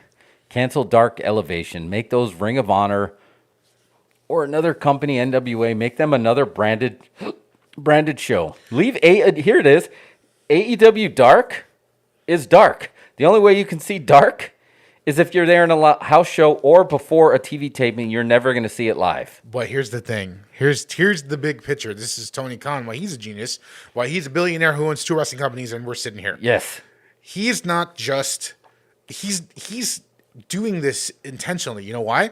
Because the big picture is streaming service. Yeah. And when you get to streaming service and you have hundreds of darks as well. You've got all this other Oh content. yeah. You I'll give him jump that. in, you jumping in with a bigger stash of stuff to put up there. You know what I mean? Yeah. And he understands it's a content game. It's all about content. So as he's building to that, he's creating the content to go there. And we might blow it off for now, but like it's gonna be there. And when you're on the streaming service, it's funny because I was watching some old darks not too long ago on the YouTubes, fell in the wormhole, and the guy with who's the dude that's with the Young Bucks with the spray and the camera? Brandon. Yep. When he first came out, he had like a super heel gimmick. Yeah. I forgot what it was, but he was like a badass. Yeah, I do remember that was like that definitely was their training ground, their ground. And again, I don't want to lose it. I think you should just use it and rebrand it. Yeah. But because you got again, now you're running it and like you have a lot of talent. You got a lot of talent and you have to find a way to make it feel different because they're not all going to be able to get the TV time and you're going to start losing some of the OGs. Yeah. And then that's a risk that, comes with being successful. But I told you there's a lot of signings I don't want to see and do want to see, and I think we agreed on the most part. But Jeff Hardy was one of the ones we want to see, and I would like to see them have their last hurrah as the Hardys as a team, and I'd like to see them have the belt because I think honestly, if they win these belts, who other than the Road Warriors and probably the Dudleys are the greatest tag team of all time? Does this put them in the top three? top three? I mean, definitely Warriors, top five, I feel like. But Road Warriors for sure. For me, Road Warriors still stand the test of time. They're number one. Dudleys, I would say number two because they're pretty decorated and they're pretty well traveled too. I wish we would have got a Dudley run in AEW. But man, bully on the mic now as part of Busted Open Radio. I've said it before, probably the best former wrestler, current analyst in the business today. When he looks at everything so analytical, like he's still in the business and he has a great mind for the business. So that puts him up there. But yeah, him and Devon, the Dudleys would be two. And then I would say Hardy's, if they can pull this off, they got to be three. yeah. Right? It's tough. I mean, but you got Rock and Roll Express, you got Midnight Express, you got the Fantastics, you got the New Age Outlaws, you have all these other teams that were just magical and larger than life, the Outsiders. But the Hardys have always been Matt and Jeff. From when I shared a locker room with them in their enhancement talent days to now, and they're still doing it at such a high level and recreating themselves, and Jeff still getting those pops and Matt finding a way to still keep himself inserted in the picture and getting over with the broken universe. And then even with the Hardy family office, look, it's just like, like Keenan said on SNL, look, it's 100 floors of freight. They can't all be winners. That was the Hardy family office. But, man, people were very forgiving up there. British Bulldogs, yeah, that's another one. These guys, Heart Foundation, too. Heart Foundation, yeah, there's a lot of teams in there. But this definitely has to get them in the conversation of, like, in the top. So I'd like to see them get a run, even if it's a short run. But are you ready to take the belt off the Jurassic Express to make that happen? Here's the thing. I feel like what we're getting right now in AEW, here's a shot. I feel like some folks are getting the belts a little late. I feel like these guys that have, like Adam Page and Luchasaurus and Jungle Boy, they were over day one. Yeah. And now they're getting and it's no slight to them or whatever, but I kind of feel like they got it just as the show was flooded with huge stars. Yeah. You know what I mean? I agree. And I still feel, and you called this early, it kind of doesn't make sense that Daniel Bryan doesn't have the belt. I feel like, I don't know, like, well, I mean, now he's doing the Mox angle or whatever, but I don't know. He just feels like the best in AEW. Right. So anyway, but no, I don't think it's time to take it off them, but I don't know. I also don't know that they're elevating the belts right now. I think you're 100% right. I mean, look at basically Sammy Guevara, the Spanish God, had the belt twice, and were they memorable runs? Darby Allin had the belt, and it was a memorable win. But was it a memorable run when he won? Sorry, my mic the cups died, and I didn't hear myself. Oh, are they not working anymore? No, All right. it's all good. I can hear you, but that I don't know if that helped Darby at all. I think you know what helped Darby more than that belt, Sting. 100%. Oh, there you are. Yeah, Sting helped that Darby more than the belt ever did. I feel like Darby now is a made guy just because he's part of the Sting faction now, more than it's because he had that belt. And what's going to happen? And Miro was another one. Miro had that belt. Do you think that they're running into problems with these guys, and when they finally get the belt, it's not really helping? Yeah, I mean, there is that problem, I think. I think when Jericho had the AEW title, that was, it was over. Yeah, it was way over. And I think when Mox had it, it was over. But he had it during the COVID era. Yeah, that and was he had a different time. He had the no crowd era. So, but yeah, I don't know. Now we've got Scorpio Sky's got the TNT Championship. I think Jade Cargill is great for the TBS Championship. She needs some good matches. But anyway, so yeah, I don't know. Like I really think Eddie Kingston needs the TNT. Eddie belt. Kingston needs that belt because he's at that level right now where he's hot, and he will make it feel real when he has that belt because he everything that he went through to get that belt. And that's another faction that's going to be good when Eddie, Santana, and Ortiz get that belt. Yeah, and it might be time for the trios belt. It might be time for that trios belt. I think it's time. There's enough talent there to do that. Punk is finding a way to make that personal issues make his matches mean something with the personal issues.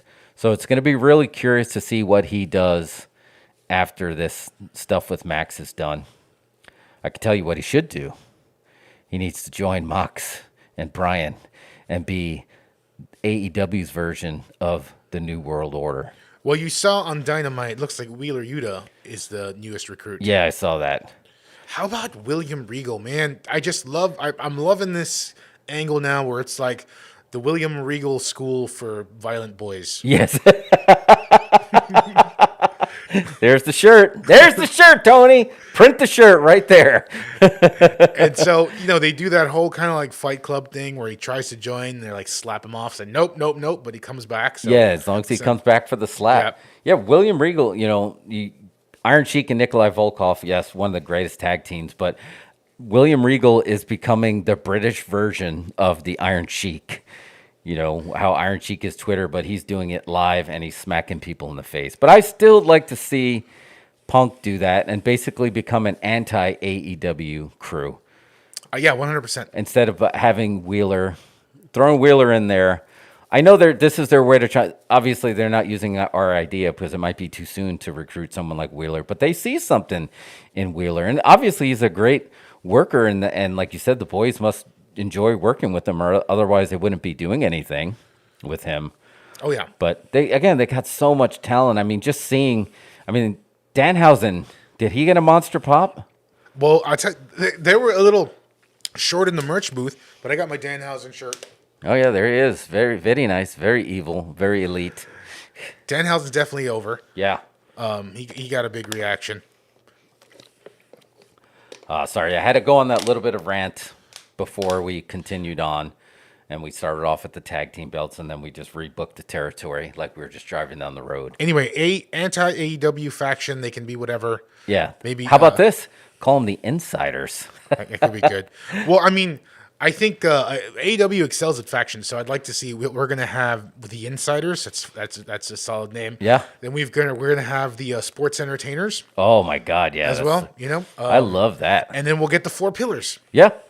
Yeah, make the Pillars team up. Force them to team up. Is just that's a super this. That's like a Marvel style team up. You can book it like Marvel.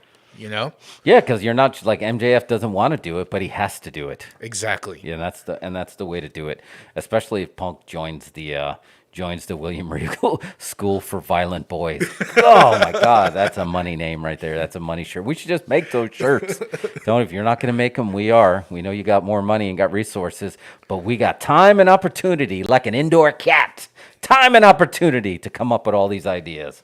So, but let's get back to the main event of the St. Patrick's Day Slam, the homecoming queen of Lucha Libre and Taco Blogs, Thunder Rosa.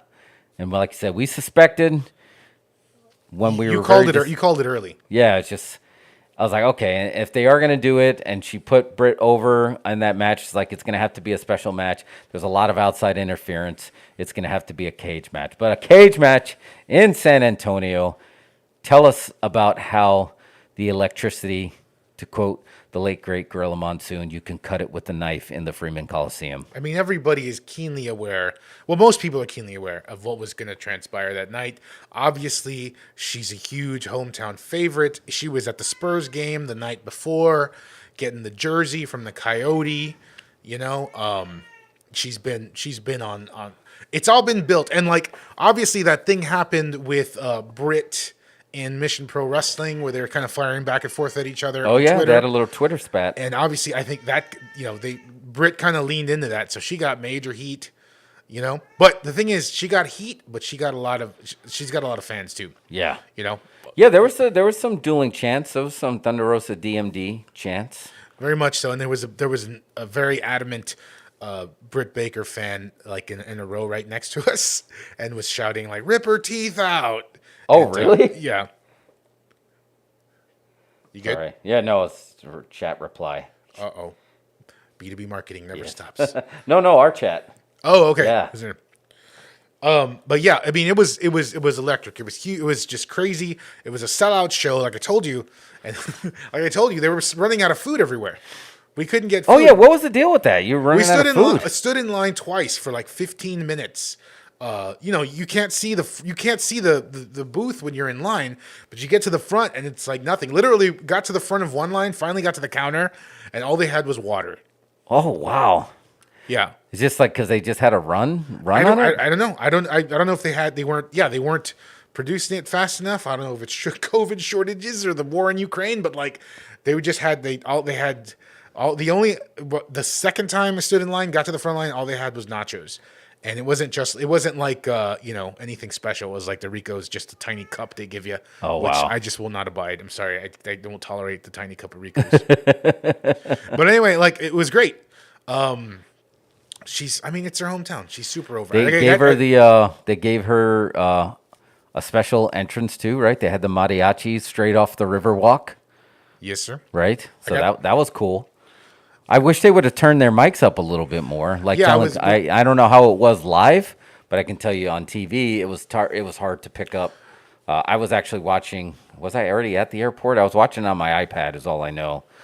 That I just knew I had to watch it live. You know, she was great to us when we sponsored her shows. I felt like we had to be a part of this. Saw the Mission Pro guys, talked to them for a sec, asked if we were coming to Dallas in April. Like, Oh, nice. Yeah, but That's their For Bangers Only. Is that the name of the show? That's a Mania Week show, right? yeah, but I agree with the sound, but I realized this when I watched it because when I was there, I didn't really notice the sound, but Luch Lottie was like, you couldn't really hear him. I was like, I don't know, I was so focused on shooting a clip, right? Like I didn't notice the sound, but I realized this when I watched it back on the recording at home. There's no good way to mic a mariachi. No, I guess you're right. You can't really do it. They're too moving around too much, or the way you look at the band. The squeeze box moves, right? You've got the trumpets, which are very loud, right? So those are blaring right into the mic. But then you've got the guitars, which you can't get super close to the mic unless you're going like that, right? Like how do you get the guitar? And they're like acoustic guitars. It's not like they got electric guitars that are plugged in, right? And then you've got the vocals, but unfortunately, since you've got the guitar in front of you or the trumpets, your vocals are kind of far back. Got it. I mean? So, somebody needs to invent a way to mic a mariachi. Maybe we should get on that. Yeah, we should. We invent some way to mic a mariachi band and maybe put that out. Well, to quote Ernie Holmes in the Ghostbusters, we got the tools and the talent. So yeah, maybe we should. You got some footage of that? I did you record the pop of coming in? Yeah, I got some clips. I'll just let's pull up the clip. We're still on air, right? We're still going. Because I don't know. You know how YouTube is. We don't know the rules. Here we go. I'll leave the audio down because I think that. But there's the cage coming down. I say that, and I don't know if that's actually accurate. What, that we're not on? Let me see. Oh, let's check it out real quick. I checked it a second ago, yeah. Oh, yeah, there we go. We're still there. I just needed to refresh. Okay. All right, sorry, we're back. All right. Or we never left. Yeah, so But yeah, let's post. Oh, yeah, look at that shot, dude. there's the cage coming down. First ever women's cage match, is that right? I believe so, yeah. Yeah. A lot of firsts. First ever women champ to hold the NWA and AEW belt. What would be some of the... Man, I was curious because I didn't know if they were going to go old school, especially in Freeman. I didn't know if they had the ability to have the cage pre-built or if they were going to have to do it old school where you have basically the referees come and slap that cage Oh, up. yeah. Here we go. okay, yeah, there's, Mariachi's queuing up. We're seeing behind the curtain a little bit. So, yeah, they just had those mics on stands. It was not, Okay. yeah. I mean, it didn't hurt. It didn't hurt it at all. It didn't hurt it at all because you still knew that it felt like a special entrance, and you knew something cool was going to happen. Look at all the phones up there. Oh, yeah. People are ready. You got to make the mental note to like point your phone and then look over your phone so you're actually seeing real life instead of just staring at your phone while you're at this show you paid Big money to see. yeah, big money to see. Here we go. So yeah, Yeah, that looks good. Yeah, and if you've ever been to San Antonio, especially on the Riverwalk, you're very familiar with the very talented mariachis that work that area. But I wondered, like, the only thing that I felt like with this is did they let it breathe after the performance and then let Thunder get her pop? the music kicks in right at the end of the mariachi song. Yeah, that's the what I Rosa was song. curious about. So everybody that would have like kind of holding up their phones, were they able to enjoy that boom, like Yeah. that Thunder pop? Oh yeah, came right after. And was this the first time she's ever painted her entire face? Not the first time, but it's a rare thing. And she's got like the dead mariachi face paint, Yeah. Coco face paint. And she did go with the scales. Like you said, she still rocks the scales sometimes, right? She did go with the scales, I believe. Same scales she wore in the Lights Out match of our second podcast ever. Oh, yes. Man, she's a special talent. She just has that factor. Like, I'm really surprised that, I don't know. Well, she told a story, right? WWE almost got her, right? She almost got that NXT, and there was something about, like, there was a hold up with her, like, her flight or something. When in another universe, she is WWE's greatest referee ever. Oh, that's Because right. I think she was about to take a referee gig. Oh, yeah. And can you imagine? She would have been before Ref Aubrey. I bet she would have been. Yeah, she would've- She would have been Hall of Fame referee. Yes, people would have loved her. Let me see if I can skip through a little bit. Get a little action. But anyway, yeah, I mean, it was great. It was great. And it was, man, I tell you what, seeing it in person and then coming home and rewatching it, that fucking picture-in-picture drives me insane. Please do something about that. Yeah, Tony people Khan. are really down. Like I'm telling you this as a picture in a picture. I don't know for the commercials, right? People don't dig picture in picture. No. No, I don't think people work like. Do you zone out of that match during the commercial? Look, if you want to do an ad, put like a bucket of KFC next to the ring and let someone use Oh it. yeah, I'm all for. I'd rather see in a spot. I'd rather see. I would honestly buy something via product placement before I would an ad. How about this? Today's death match is brought to you by Dell Computers, and they're smashing each other with their. That's a great ad. Tony Khan, call us. I would totally buy that. Adele was like, yeah, that's the same keyboard that got smashed over her head. So here's I did see some notes on this match, and it's a hardcore match, so there were some brutal shots in here, and some of the sloppiness that comes from this style of hardcore match. Like if you're trying to make sure you're hitting them in the chair with the chair in a safe place. But if they're in a awkward position, you can't stop swinging the chair. And then the Thunder kick. the thunder kick, yeah, that almost could border as her finisher, right? She's got that in the Thunder Driver. Yeah, That's like her build up to the finisher. That's the pre-finisher. she did one spot here. Is this it? Thunder Driver. But this is before the tax. Oh, yeah, that was before the tax. So I think, here's the thing. This match didn't need the tax, but this match, the tax were a callback to the Lights Out match. 100%. I mean, if you did tax before, you got to do tax now, but do Right. more. But I feel like it didn't need the tax. So I would have opted to maybe somehow the tax were alluded to, but didn't get used in the finish. But that's me. Does Brit just have a thing for tax? She seems to She always want to go might. for the tax. I don't know, man. Is she like Little Shop of Horror, Brit? I mean, does she like long, slow root canals? I don't know. I mean, what's the deal with tax? And as soon as they spilled the tax, they both started stepping on the tax. Why did Brit never get some sort of dental tool as a gimmick? Oh, yeah, that's a good question. I don't Like know. some kind of like I don't know, something that Well, goes she has the mandible claw, right? And She that's does. just the oral inspection. Yeah. How But- about like sleeping gas or something? That right there, yeah. Tony Khan, call us. Holy cow! You just give somebody some of the laughing gas. and then you Laughing can- gas. That would be awesome. right? I think that would be great to do that, even if it's just for an angle.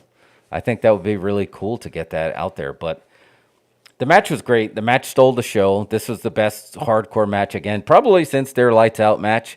But no, oh well, the Ty Conti, that tag match, right? The Bunny Yeah. and Penelope Ford versus Ty Conti and what's the other girl from Dark Order? Anna Jay? Yeah, Anna Jay. They had But their I think they've broken up Ty Conti and Anna Jay now. I think they did too. Yeah, I'm not entirely sure what's happening there. But since this match was the best hardcore match since that match. But this is definitely, this holds up with their Lights Out match for sure. This spot was gnarly, dude. This spot was this Nestea plunge onto those chairs. Because that chair, again, that's what I was talking about, like the sloppy. That chair was not configured for a body landing. So it could have went in many directions when she did this. And I think Jim Ross was trying to get that across. Like, there's no school that's going to teach you how to land safely on a chair. And that chair was just put in such an awkward position. Oof. Yeah, and here's the thing. When it doesn't break, it's worse than when it does break. Because when it doesn't break, that means there was zero give. And that was a gnarly, gnarly bump on Britt's part. Here come So- the tax. Yeah, they're the tax. That dude likes the tax. Everybody got tax. Because I'm the tax man. Ref Aubrey had tax on her too. Yeah, she had a ton of, yeah, in her bag. And yeah, she was stepping in them there too. And is this the spot where Thunder Rosa was so tired when she gives this power bomb? Watch, her leg gives out. That's a shoot. Like, I don't know if it was just because, oh no, that was when she got the butt full of tax there. That was the all in her ass too. Did you notice that too? There was no, Yeah, that was harsh. not a back tax. That was I was an ass wondering, tax. do you- Got that ass tax, brother? So Thunder Rosa had the suction cup marks on her back. Oh, yeah, What I've is that never- a treatment for? Because I mean, there had been a rumor that she got injured before this match at the. It's possible, So- dude. I don't know. I've never done the cupping. I've seen a lot of bodybuilders and I've seen a lot of MMA people do that, and I see them come out with the cups. I don't know enough about it. Like, I can tell you about cryotherapy. I can tell you about oxygen, hyperbaric oxygen and the benefits, infrared sauna, but I've never done the cupping. Compression therapy. It's something about the way it brings everything to the surface. I don't know, but it's clearly was done for an injury. And I was worried because when again, I don't know if you have that spot, but go back and watch this match if you haven't seen it yet. Wet cupping. Yeah, I don't know. It's awesome. All right, Zintrick's gonna have to tell us about that because I'm not 100% sure. If you throw that in the chat, and we'll. So I missed some of it. I missed some of it because I was watching, and I'm sure you've done this with your phone where you get into the you get record and stop backwards. Yeah. And so you got. Oh, I've 100% You do end up that. with a bunch of videos in your pocket. So, but I did get the walkout here, and I think I got Tony Khan coming out for. Tony Khan, by the way, sets the tone before the show all the time. Cuts a promo before the show. Oh, does he come out? And I know Dustin came out. Yeah, he came out. I don't know if I got it. I know. Yeah, I wasn't sure who they were going to have come out and thanks. So the thing about Dustin coming out like this and not somebody that she's working an angle with is it's a shoot.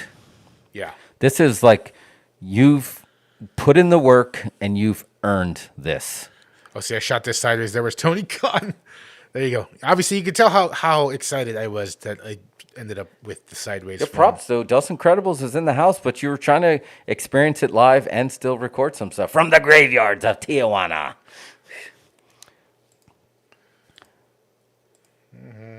That was the outside of the Freeman Coliseum, just anyway, just before the show there. Oh, yep. Been there. Crowd lining up. This was about an hour early. Folks were into it. There was a meet and greet going on in the lobby where you could meet John Silver at the time. Here's when we got in. I told you we were right on the floor. To get to our seats, you got to walk through the floor. And then it's good stuff. Sorry, This- I thought we didn't. Oh, yeah, we're still live. I don't know what the hell happened. What happened? Did you get... No, I thought we got knocked off, but we're still on. I don't think we'll get knocked off with no audio. Right? Yeah. Anyway, so look, check it out. Walking the floor here.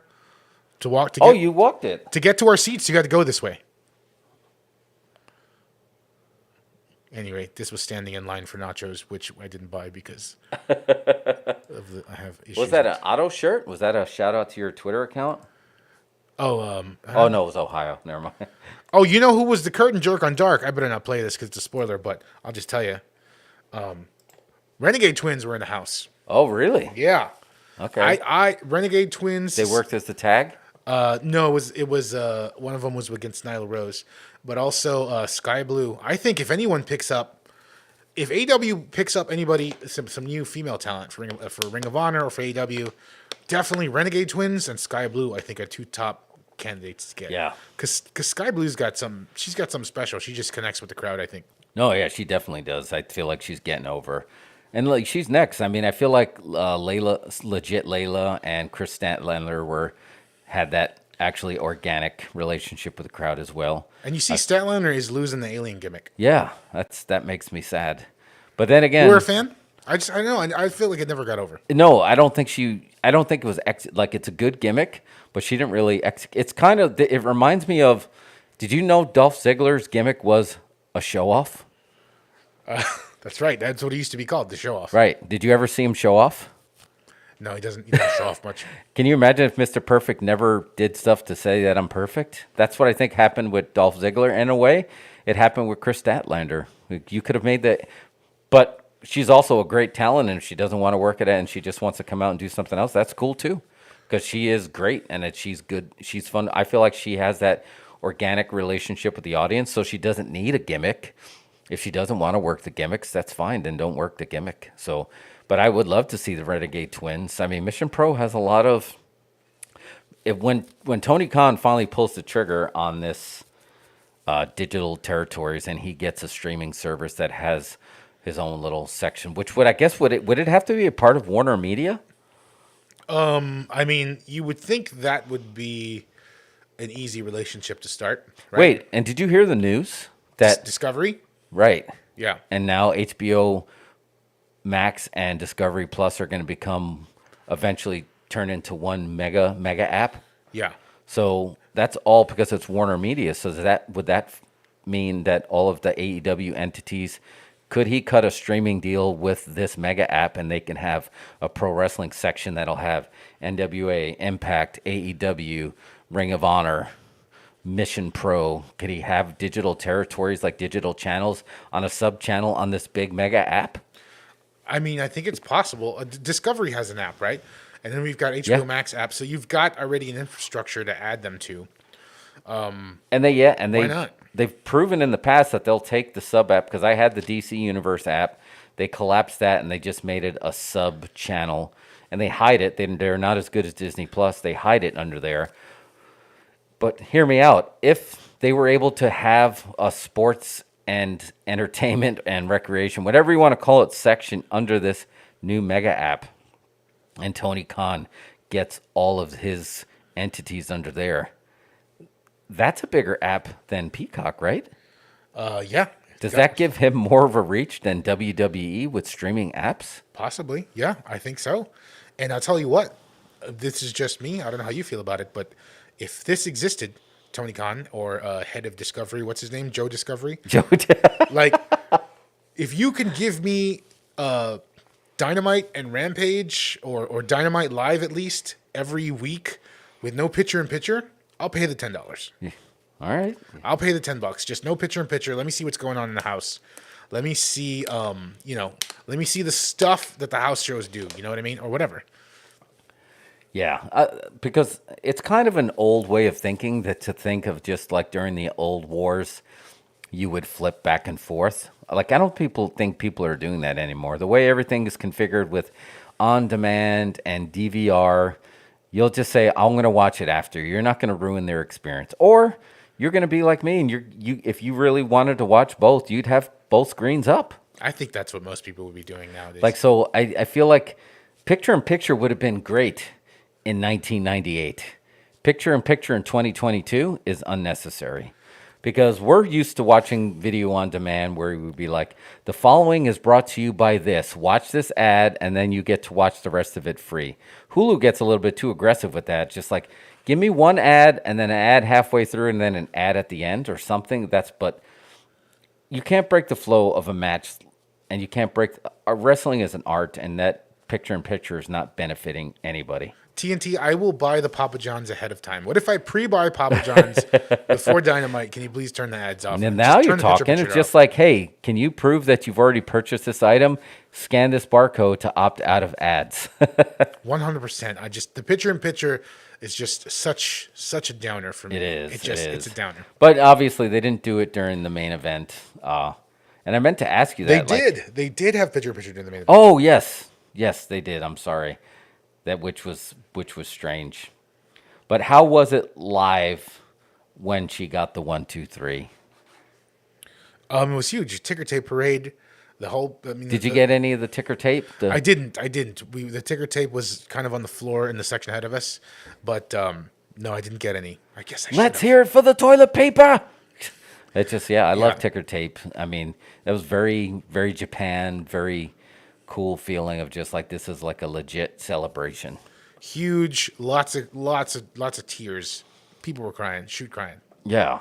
Though that's the thing that made this work so well is just like she literally, like you said, legit was emotional. She was emotional when it was announced that she was going to be wrestling in a cage match in San Antonio, and she kind of dropped her knees and got emotional. She cannot like the emotion is real. You know what I mean? Like it's almost like beyond her control. Yeah. You know? And I think that helps. So hats off, La Mera Mera. Thank you for all your sacrifices, and and thank you for hard work. And with Brian and Anakin, they make the sacrifices to allow you to go out there and create a legacy. Yep. And she's finding a way to give back as she's creating a legacy. She's not going back after her legacy is created and helping to create stars. She's literally finding a way to continue to elevate herself while she's getting other people and other companies over. And Yeah. that's just because she's a quality human being, right? She's making sure that she's the no one left behind, and that's awesome. And she gives everybody that fair shake. And you see that when she runs, whether she's running one of her shows or she's working another show. So, And it's amazing to me. I mean, like, remember when you first told me about her back when she was Cobra Moon? Yeah. Because she was semi-local, and that's when we were writing the wrestling movie. We were talking about who to cast, and I don't know how long ago that was, but it's just crazy the trajectory she was on since then. It's only been a few years. yeah, no, absolutely. And if you would have went back on the Lucha Underground days, you wouldn't have been able to think that, like, yeah, this is going to be her path. She found a way to separate herself from that pack. And she got herself over Yeah. with not. I mean, she's got a gimmick, but not really. She's just her. She is, You know what yeah. I mean? She added color and flair to herself, but Thunder Rosa is who she is, right? And that's why she's a taco vlogger, and still people there would be some old timers that I think that would almost look down at, like, oh, look at all these wrestlers and they're vlogging, but she found a way. It's like, okay, I'm going to do that, and I'm going to get. She keeps finding a way to market and merchandise herself and her brands and her companies, and getting other people over at the same time, when, like, not only in the wrestling business but in the taco business, right? She's getting all these taco joints over, and you're getting to see parts of these other wrestlers that they're getting to be themselves in this raw and unedited version. Well, edited, no insult to El Editor, but I mean, it is edited. But you know what I mean. It's not produced. Well, I'm sure it's produced too, but I'm sure it's real. That's what I'm saying. It's just like they get to be themselves. 100%. And like, yeah, I'm super happy for her and for all her fans and her family and stuff. But I wanted to ask you. I have to ask you the question, because it's little segment we call Book in the Territories. So here it is. The journey is complete. The year-long journey to the belt. The feud with Britt is over. How do we book this now? What's next for Thunder Rosa? Yeah. Thoughts on that? I mean, I don't know. Yeah. I think. Do you? Yeah. Well, I would love to hear what you think.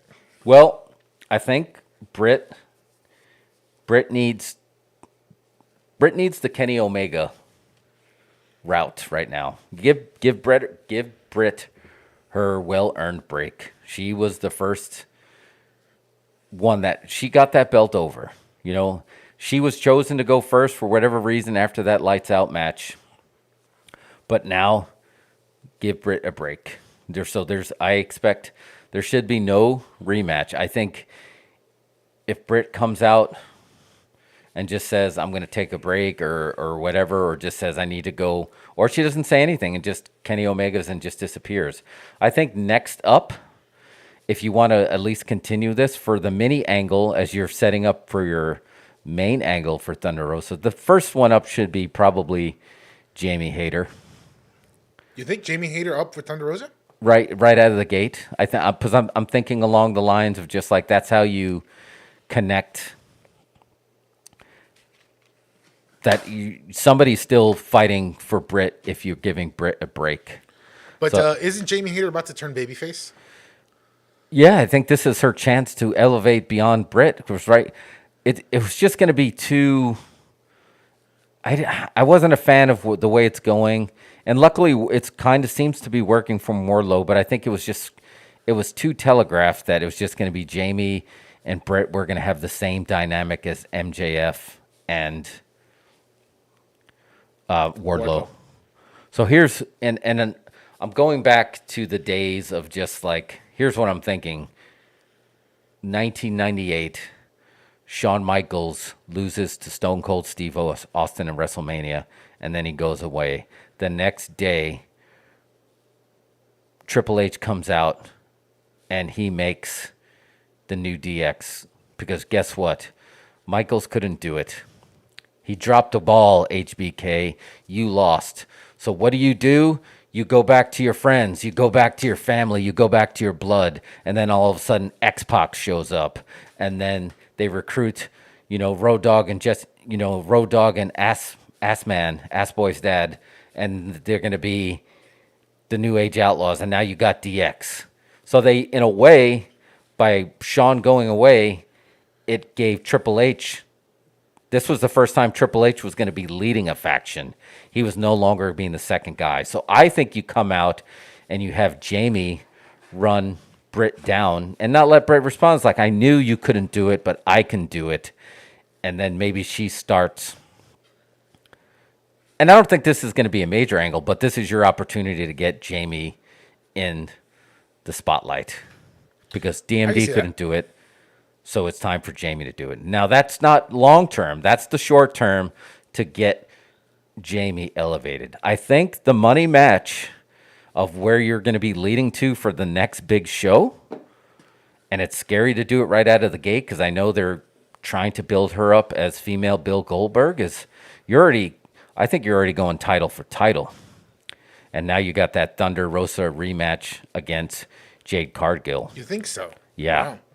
Because now, and it's hard because, again, I'm thinking back to the hot angles, and you felt like, oh, it's too soon to do Goldberg versus Raven, but now he's going to take the U.S. belt. Oh, crap, it's too soon to do Goldberg versus Hogan because now is he going to take the big belt? So if you do that, you're putting all your eggs in I'm not saying that's the slam dunk, but that should be one of the angles that should be at the minimum discussed is, are you already going belt for belt?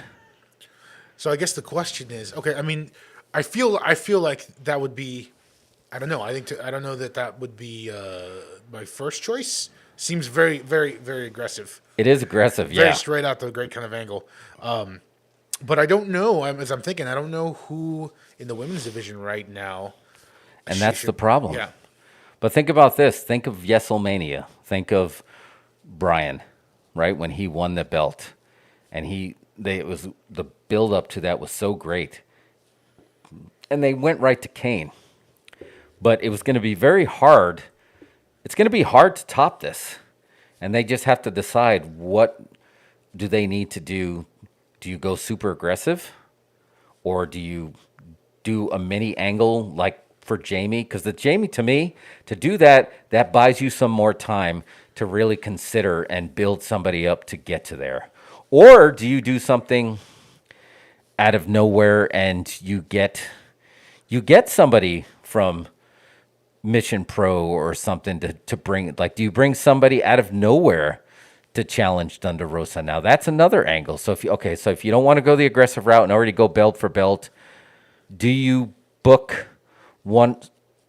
another best woman in the world to bring her in there and just like, now it's, I was hoping you'd get the belt because I know I can beat you, and this is somebody that you're going to be booking. I don't know if there's anybody on the current roster that they're going to be able to throw right in the fire without telling a story. Yeah, I agree. I think they're going to have to line up a few matches, for her to defend the belt, like some stuff on TV. Because here's the thing, and like she's way over in every city, in every crowd. Right. Is she over on TV quite yet, like with the casual viewer? I'm not sure yet. I think that's what we're going to see, right? So I think right out the gate, she's got to get some of those matches going. And I think I would like to see, I think she needs a squad, and she can get some girls with her and get them over as her backup. You know what I mean? I think Renegade Twins would be awesome at that, but I'm not sure. I don't know who else is out there right now that could fill that spot. I don't know.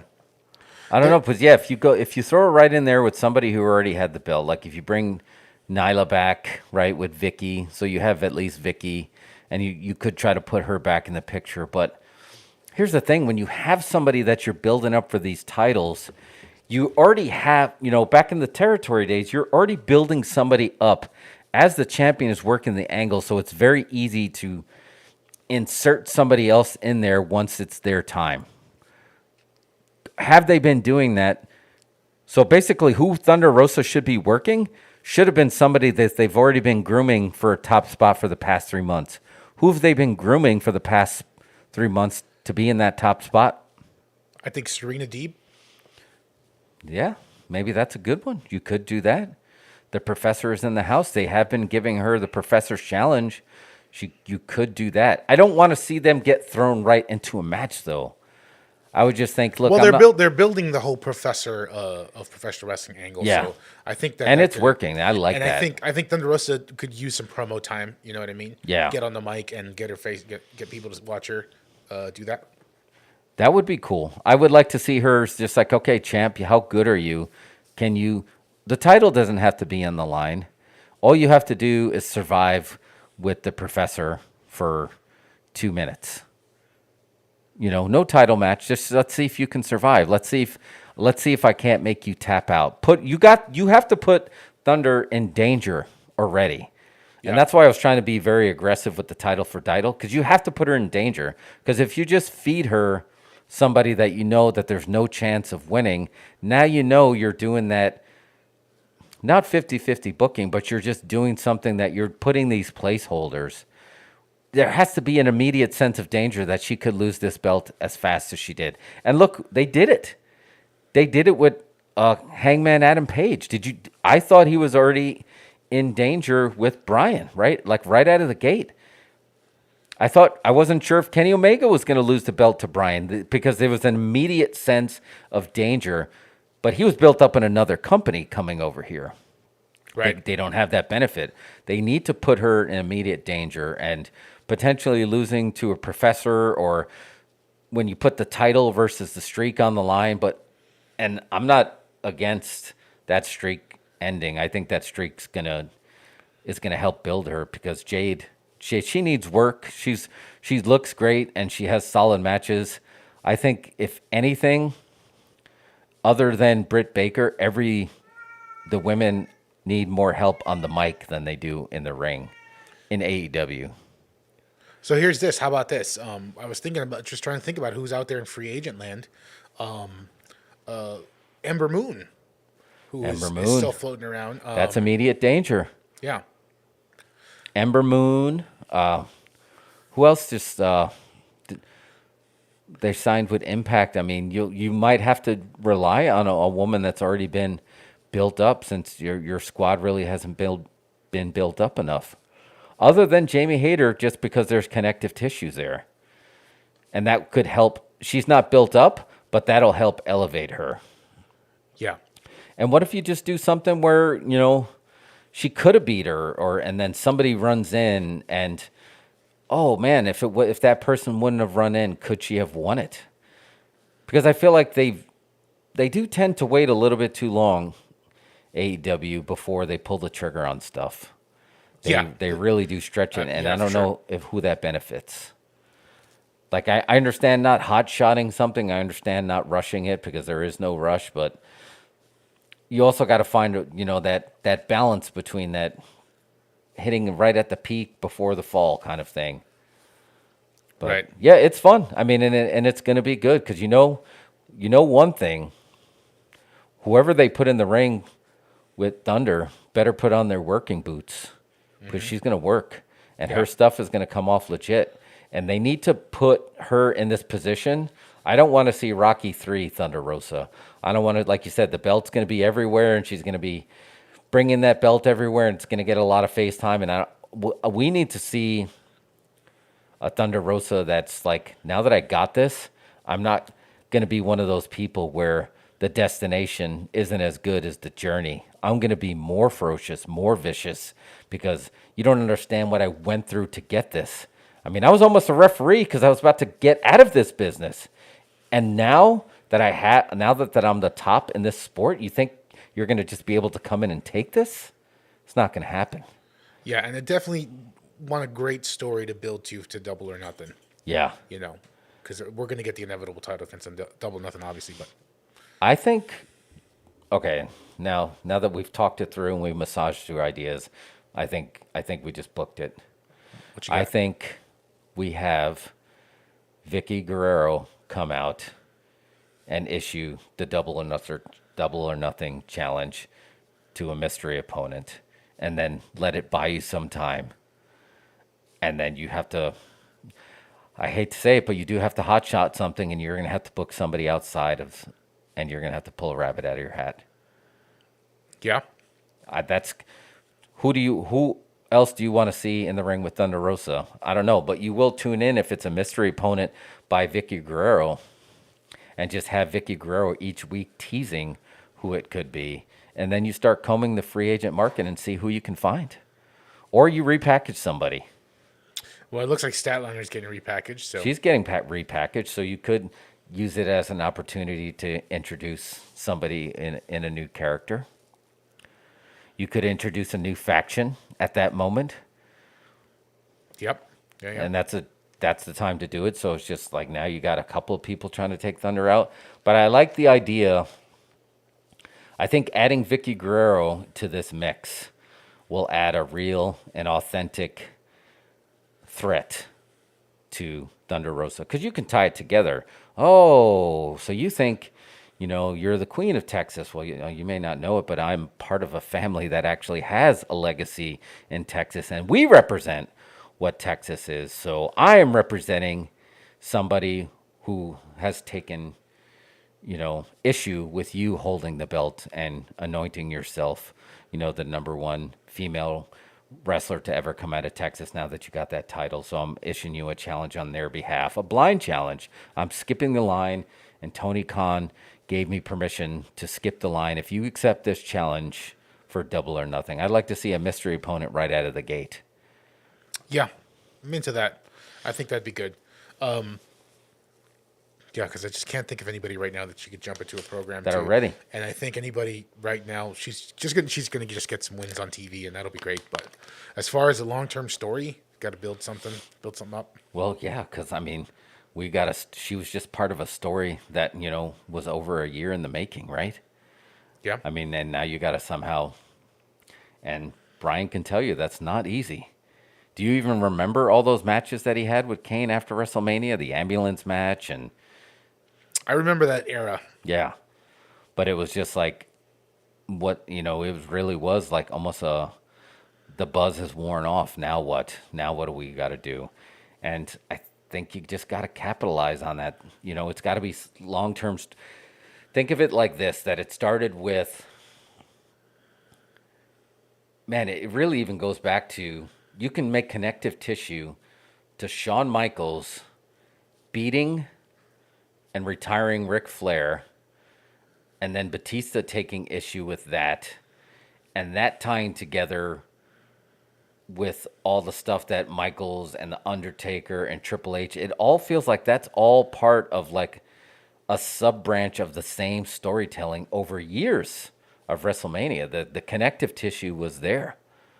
Of just like you can probably go through and trace that story together. And it can't, and I think that's the idea of this professional wrestling storytelling that really never has, it's doesn't have the benefit of the telenovela where it had a beginning and an end. It's the American way where you just find a way to keep stretching it out. Just goes on forever. Yeah. There's no seasons and no days off. Yeah, so I think you have to find a way to have that connective tissue.